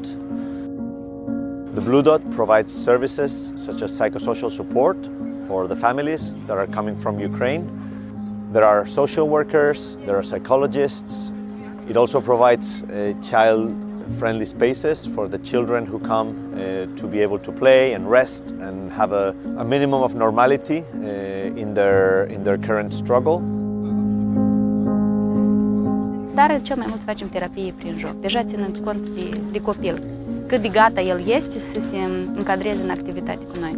Ținând cont și de vârstă, ținând cont și de în localitatea de unde vine copilul, copiii vin diferiți, emoțional diferit.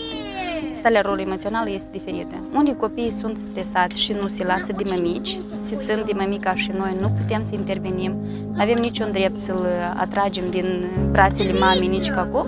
Unii copii sunt mai descătușați, unii copii poate să vină și se așeze și doar are nevoie să deseneze, el rămâne el cu gândurile lui și colorează ceea ce el simte, alți copii se încadrează în activități foarte ușor. Ei sunt foarte deschiși, pentru noi este foarte ușor să lucrăm cu ei pentru că noi le cunoaștem limba și respectiv odată ce cunoști limba e un pas deja spre activitatea în continuare.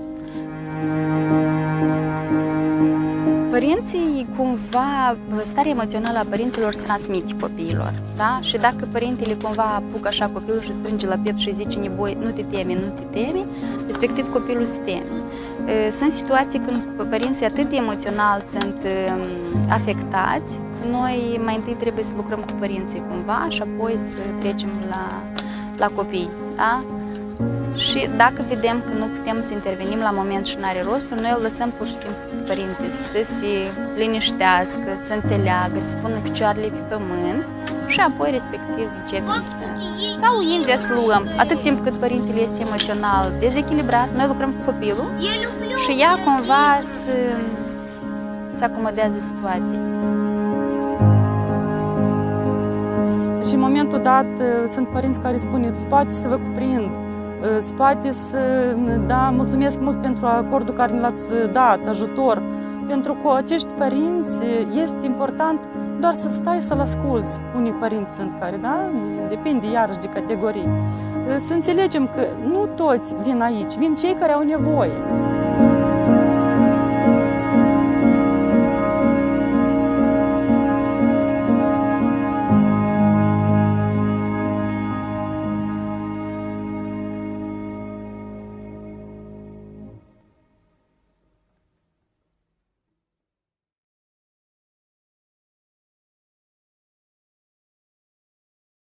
Hi, I'm Buddhist Potapenko, and I'll be traveling to Ukraine tonight.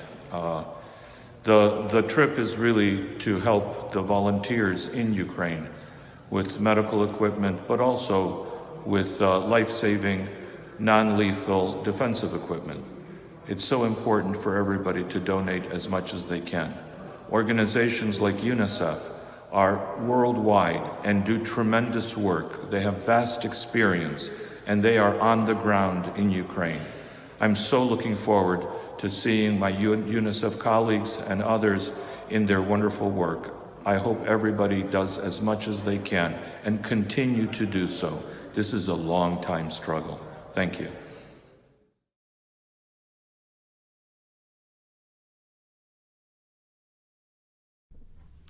My name is Roman Forowitz.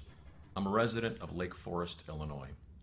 I was born in America, but my mother's and father's families all came from Ukraine. This Russian war against Ukraine is very personal to me. I still have family back in Ukraine. Seeing the mothers fleeing with their children from the brutality of the Russian invasion is just devastating.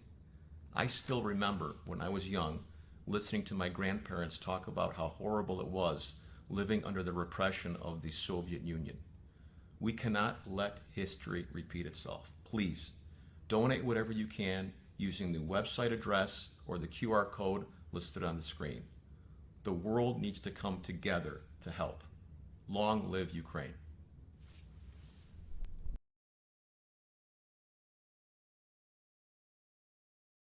You know what has happened to us?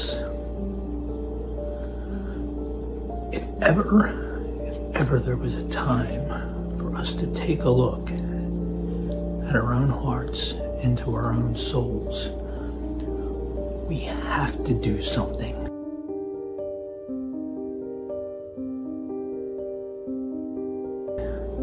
We cannot bear witness to the genocide that is taking place in Ukraine right now. The pictures and the photographs, they don't even capture the real horror that future generations will be going through. Now, I know that there's fear. Politicians don't do anything. They're worried. We can do something, each of us, so we can look at ourselves in the mirror and say, I did something. I didn't stand by and watch this happen. Please take the time. I don't care if it's a small pittance of money. Send something so that you can feel like you're a part of saving the soul of humanity. Thank you very much. I hope you will.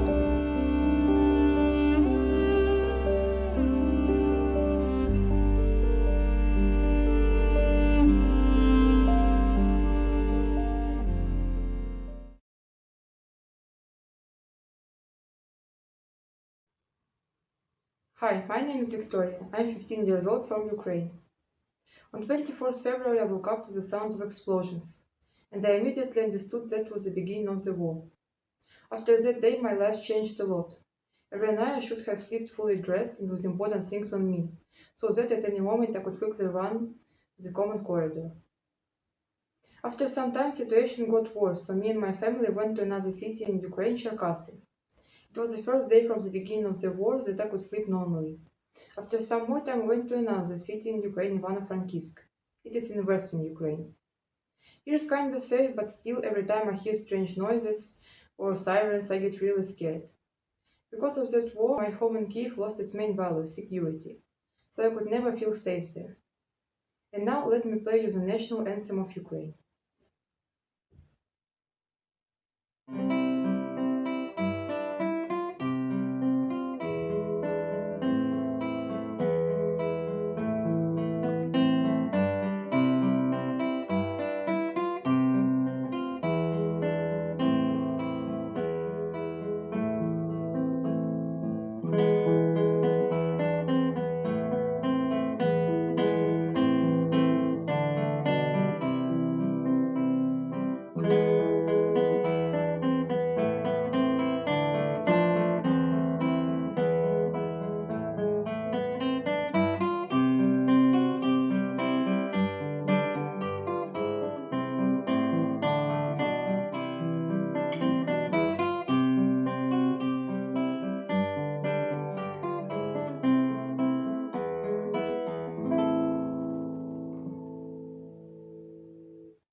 Hi, my name is Andy Niebuhr. I'm the local State Farm agent in Riverwoods, Illinois. Just wanted to let everybody know that my team and office put together a huge clothing drive for all the new Ukrainian refugee families that are coming into our area. We've probably had maybe 50 new families coming in the past week, which started off as what I thought was a very small idea, has turned into a huge project. So many people have donated baby wipes, clothes, baby furniture, kitchen essentials, pretty much anything you can think of. We have huge amounts of clothing racks in the back of new and gently used items, shoes, because all these new families that are coming into the area pretty much only have the clothes on their backs, so we're trying to help out as many as possible. So we're still accepting donations.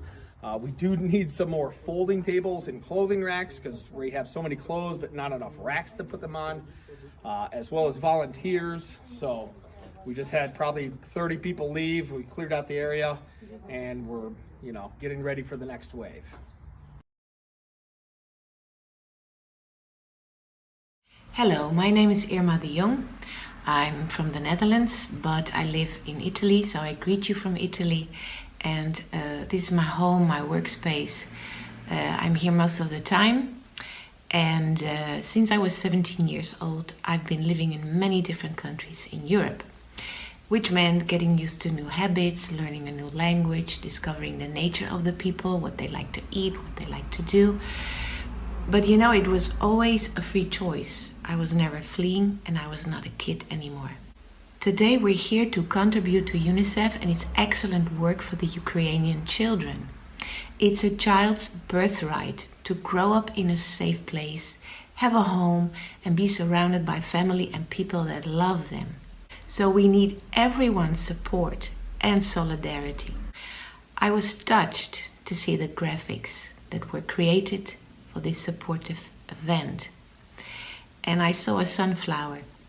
And it reminded me of a story that I read from a diary of a refugee that I follow in my Dutch online newspaper.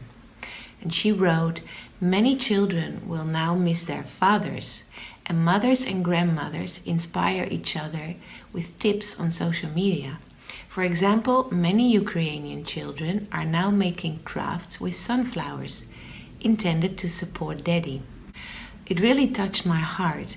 I was also wondering why the sunflower, and I discovered that throughout Ukraine's history, the flower has been used as a symbol of peace. And now it has become the symbol of resistance against the country's invasion. So I'd like to end with a poem by a famous Dutch comedian, singer and writer, Toon Hermans. and dedicated to all the children who had to flee their homes and leave their daddies behind. I'll say it in Dutch, but you can read the translation in English below. Waar je ook bent, ik zou het niet weten. Niet in afstand of tijd te meten. Maar ik heb je bij me, diep in mij. En daarom ben je zo dichtbij.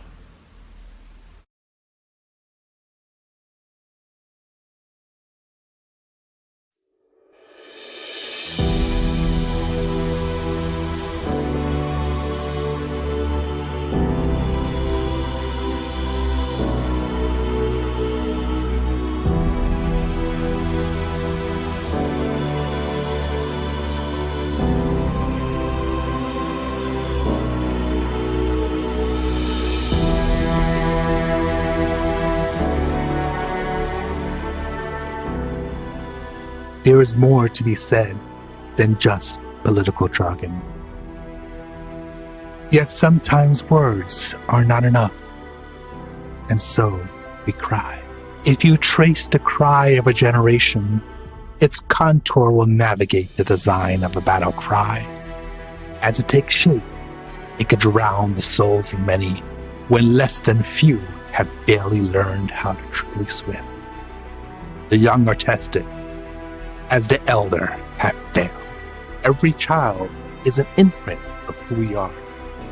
So we must print the betterment of character with content that is worthy to be spoken of. Children follow in our footsteps, even when our darkest shadows mask the path to guide the way. Indeed, these are dark times. Footsteps should not be pitfalls. Through the voice of darkness, we must echo light. We must sustain a harmonious tone while striking a resounding chord to vocalize the importance of delivering future generations into a world that truly cares for one another. My name is Shepherd, and I stand with the children of Ukraine.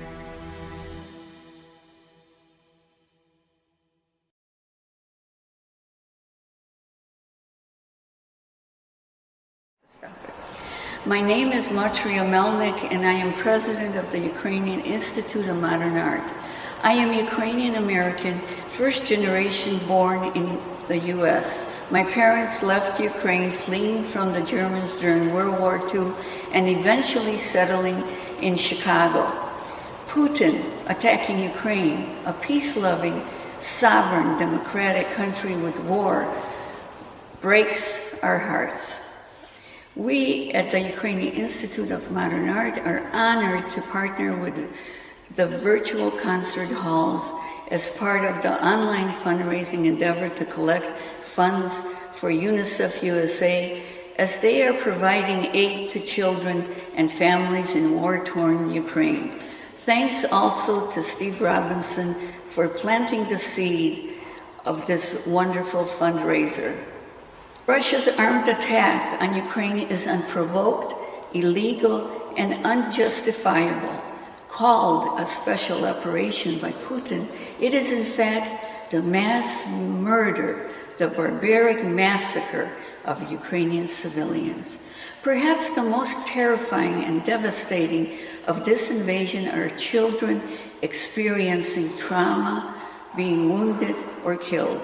On the night of February 23rd, children fell asleep in the warmth and love of their homes. Overnight, they were exposed to leaving their homes, being separated from their loved ones, watching people being killed, and listening to the constant air raid sirens. Imagine the terror these children feel in dark basements, watching their parents as they sit in fear, worried that a missile may hit their building. Imagine all the babies born who start life not knowing what a peaceful blue sky looks like, for all they see is the gray concrete ceiling of a dark, dingy basement. Imagine a wounded child and the pain and suffering they undergo.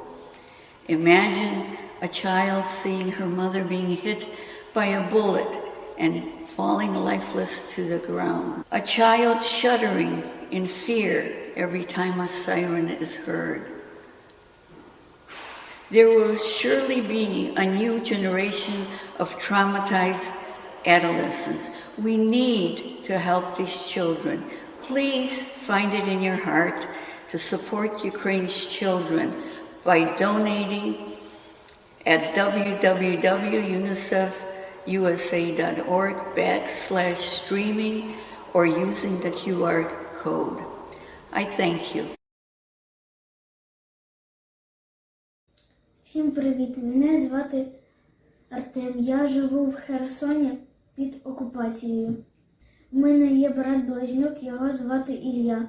Коли почалася війна, в мене ця війна забрала грати у футбол, ходити до школи, грати з друзями. З тих пір я не виходив багато днів. Мені страшно, я не знаю, що буде завтра. Із-за цього мені треба ховатися, всякий в підвал ходити. Мені дуже страшно. Я думаю, що ми переможемо, перемога за нами. Ми відвоюємо свої міста і ми це знаємо. Перемога за нами. Слава Україні! Героям слава! Hi, my name is Diban. I'm from Kyiv, Ukraine, and I'm 16 years old. My whole life destroyed on February 24th because of Russian rockets. School, friends, everything. On 26th of February, I was supposed to have a boxing competition. I was writing songs, singing, playing guitar, hanging out with friends, studying, but now it's all gone because of one crazy person and Russian army that killing our civilians and even now bombing our cities. My friends who are 18 joined the army instead of living peacefully in their homes, of studying in university. Now they're protecting our home, protecting our freedom from Moscows that's trying to occupy our country. I don't know even if are my friends alive or not because I can't call them. I don't know where are they. My father left in Kyiv, my family left in Kyiv, and I don't know what will be tomorrow. Please, stop war. Привіт, мене звати Ілля. Коли я узнав, що йде війна, нас мама розбудила дуже рано. Я спитав, чого. Мама все мені розповіла. І до того, як була війна, я ходив нормально до школи, спілкувався з друзями, ходив на футбол, на майданчики, спокійно гуляв по місту, їхав до бабусі в гості. А тепер, із-за того, що війна, цього більше немає. І в мене немає можливості просто це зробити. Просто війна – це страшна штука. Дай Боже, щоб ми виграли, щоб відвоювали свої міста. А тепер в парк я не можу ходити, нічого не можу зробити.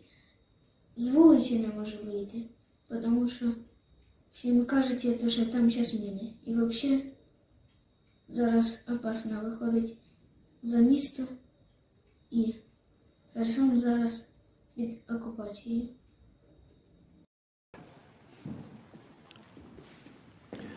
Those are some of the videos that we've been playing over the past 18 hours, and we thought we'd end with playing them again without interruption.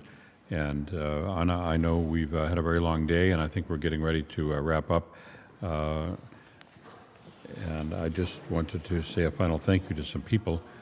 Bill Yeomans, who has done extraordinary work setting up the video. Eric Arunas, the audio producer. Bennett Spencer, who's been helping in video with Michael Manhoff. Our thanks to Andre Shame. John was here. And I'd like to thank Dan Bindert, who filled in for me for a couple of hours, and Roger Badish, who did that as well. We'd like to thank Christine, Ulya, Matria, and of course Marta Farian, who was my partner really in this whole project. And I especially want to shout out to Christine Saldana, who she raised most of the money at the beginning of the program, a dear friend of ours, and she just pitched in and did everything that one could ask to help further this cause. She has a very big heart, and I think without Christine, this effort wouldn't have been as successful as it was. So Christine, thank you very much for that. Okay, I'm going to turn it over to you, Anna. I think we're going to wrap up from the Institute. They're wrapping up all around me, and they may wrap me up along with it if I don't get off the air here. So, Anna, I want to thank you, too, and your crew. You threw your heart into this. I know your feelings about Ukraine were very clear to me, and the work you've done has been incredible. And I know you'll show the screen with the names of all of the people on your crew. And I want to personally thank them all from the bottom of my heart for putting this 18-hour broadcast out on social media. We've raised over $22,000 so far. The Illinois broadcasters who joined in the effort have raised 150 or 160,000, probably a lot more. So all in all, it's been a very successful effort. I think we all feel a little better in our own souls that we've helped out a little bit to help UNICEF in Ukraine. I also want to thank the staff of UNICEF, the people in Chicago, the people around the country, because they've been so supportive of this effort. Sure, we were raising funds for them, but they are under siege. They are inundated with so many requests, probably hundreds a day, and yet they treated us like this was the only thing happening, and so we appreciate that very much. So from Chicago and the Ukrainian Institute of Modern Art, I want to say goodbye, and Anna, I'm going to turn the proceedings over to you with a great big hug and a thanks. Thank you, Steve, very much. And I want to thank everyone in Chicago, Ukrainian Institute of Modern Art, and all people who put so much work, so much heart, so much love into this project. And Steve, huge thank you to you. You initiated it. You got everyone galvanized around the idea, and it turned into a project, and we were able to raise a lot of money for UNICEF to take the funds and help Ukraine's children, and they're doing it. So this was a tremendously satisfying experience. We cannot be physically there in Ukraine, but we can be here, and we can do what we can to help. And I want to thank our team, the Virtual Concert Halls team, all the people working tirelessly on the back of this broadcast. And many thanks to Frane Rusinovic, who is in Croatia. He's our technical director. Igor Zubkovsky, who is a general producer and show director, and he's in Virginia, in Vienna, Virginia. Fedor Uspensky, creative producer and show director. He's in Bethesda, Maryland. Ante Božić-Kudrić, he's producer and also show director, and he is in Croatia as well. Chris Au was joining us from the future. He's our host and scriptwriter, and he was joining us from Australia. And we have more people working on the back of every production we put on screen, on live broadcast. Miro Dobrovich, our graphic designer, Evgeny Sidorov, Robert Vuisi, and Frane Rusinovic, who are our audio and video engineers, and also Fedor Uspensky and Božić-Kudrić, who also double as our audio and video engineers and designers of the broadcast. And this is Virtual Concert Halls, and I'm Anna Uspenskaya. I'm a Russian-born American pianist, and I've been helping to facilitate this event. This is our collective effort. These are all people who volunteered their time.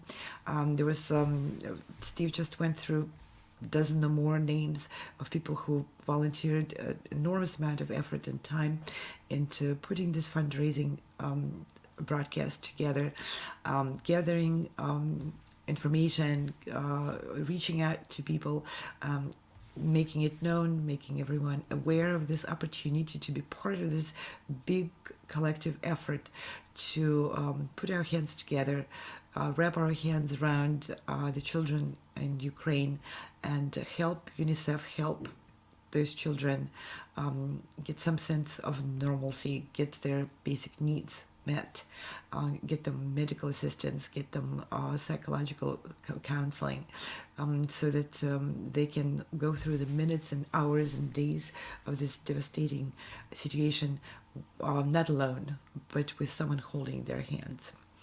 And this was an 18-hour broadcast, and we're coming to the end of it. We have 12 minutes to go. We'll finish at 11:59 Eastern Standard Time, and that'll be 10:59 in Chicago. And I'm gonna let everybody else do their own math, depending on where you are. So you still have about 12 minutes of this broadcast to donate to the cause, and that is to help UNICEF with their teams, boots on the ground, currently working in Ukraine and helping children in Ukraine. And the good news is you can also donate later after the broadcast is finished and the live part of it is finished. This video is going to be archived and available on all the platforms where we stream, and we've been streaming on all the major platforms. We're on YouTube, on Facebook, on LinkedIn, on Twitch, on Vimeo, and several websites. You'll be able to find us, and this is streaming for Ukraine's children. It's very simple. If you Google it, you'll find us. You'll be able to see some of the incredible presentations, interviews, music, video addresses from musicians, from activists, from organizations which are currently putting their energy into helping people in Ukraine. And particularly this broadcast was dedicated to our desire to help the best we can the children of Ukraine. And again, there is a QR code which you can scan with your phone, and many people did successfully. If you don't want to use a QR code, you can go to the URL, and we'll have it up on the screen in a second. It's very simple: unicefusa.org/streaming, and that is it's right there. You can see it, and that's a dedicated portal on UNICEF website where your donation goes directly to UNICEF, and it goes to this cause to help Ukraine's children. So we're at the very end of our program, but we still have about 10 minutes to go. We have some videos which we were showing throughout this program, and I'm a little bit at the loss. Let's play the address from a representative of an IT community. Corey Warfield recorded this video while he was in Brazil, and it's a very heartwarming plea to everyone to feel compassionate and do something, because we all want to do something. So let's play the video from Corey Warfield. Hi, this is Corey Warfield coming to you from Chicago, Illinois by way of Rio de Janeiro, Brazil today on behalf of UNICEF. And first and foremostly, thank you for taking the time to watch this video, to participate in any way with this event that we have going on right now to support the humanitarian efforts and the boots on the ground, particularly helping the children affected by this awful situation in Ukraine, especially this being the month of April, the month of children well-being internationally. There's so much that we have to be thankful for around the world, and so many of us that can contribute in so many ways to those parts of the world that are undergoing things like is happening in Ukraine right now. So I implore you to think about how you can help in your current position those that are being so affected, especially the children there. Maybe share some content, maybe post some original content about how we can all help. Maybe contribute to this campaign with UNICEF or to some of the numerous humanitarian efforts going to make sure that the children are safe, that they have a future to look forward to, that this situation is able to meet resolution. And just having your heart and your attention, any contributions that you can make in this for the greater good is making the world a better place. So I thank you again for your taking the time to hear me out and for considering participating in this event to help UNICEF's boots on the ground with their humanitarian relief in Ukraine right now for a much better future. Love to all. So this was the address from Corey Warfield. He is Chicagoan too, so he felt very near and dear to this program, which most of the stream was coming from Ukrainian Institute for Modern Art in Chicago. That's where the press room was. That's where most of the live guests were interviewed.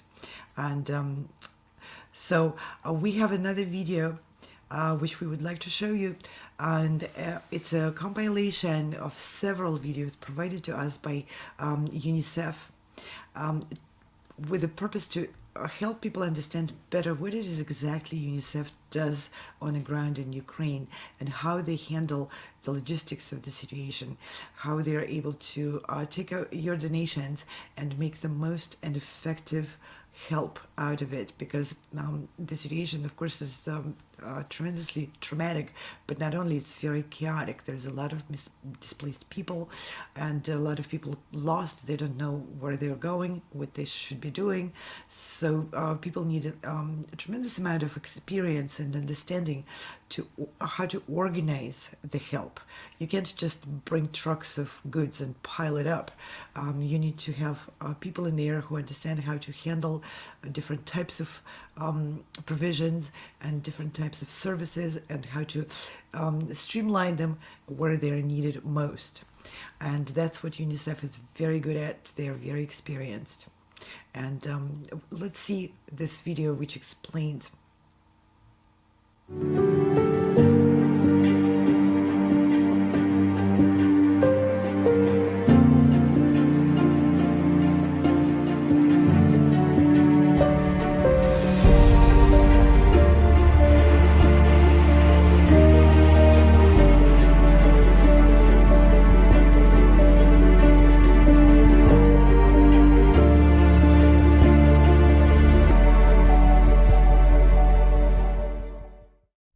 I'm in Ukraine, about 50 kilometers from the border of Poland. This border is packed with cars that have come for days and days to get to this point. People are also walking. This is 50 kilometers, that's a 10-hour walk. It's freezing, it was snowing a couple of minutes ago.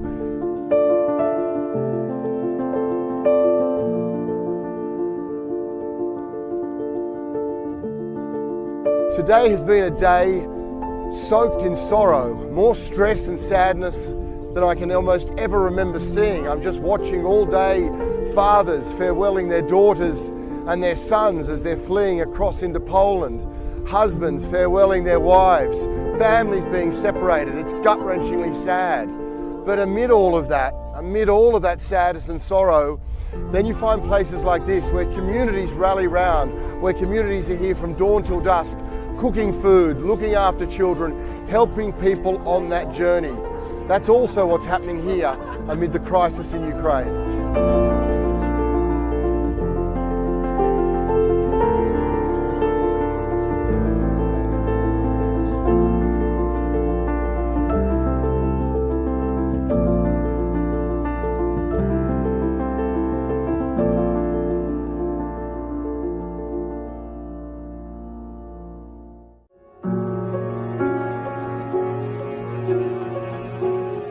So basically you can see this is the biggest border crossing in Romania. The highest number of people come through here.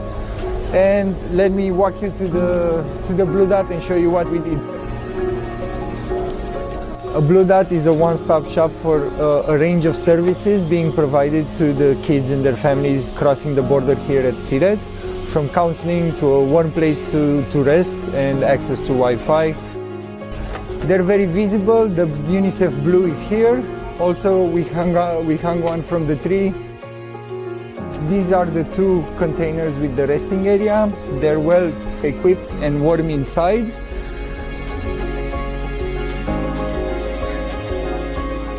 These two, they're supposed to be offices where there will be laptops and we will register kids, moms.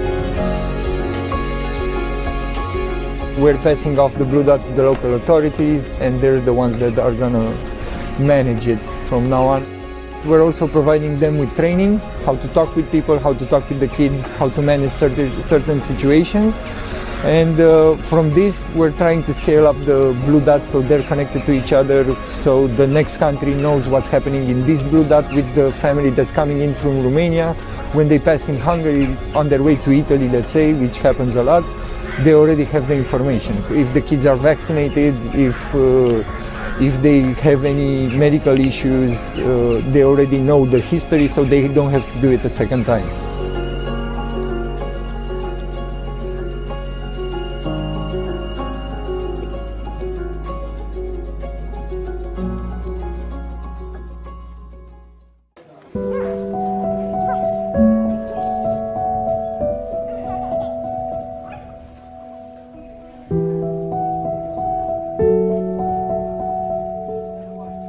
This is full of people who've come, are trying to get out of Ukraine because the conflict won't end. And it's surrounded by toys, by food, by volunteers, by gifts from everyday Ukrainians who just can't do enough. But it's also got kids like Vera, who doesn't know where she's from, but knows she loves her hometown, doesn't know which country she's going to, but knows she doesn't want to leave. But while conflict continues, that's the reality. And while that's the reality, we need to support. Thank you. Today, 7.5 million children in Ukraine need to find safe water, shelter, and warmth. Show them the world cares. Support UNICEF on the ground in Ukraine.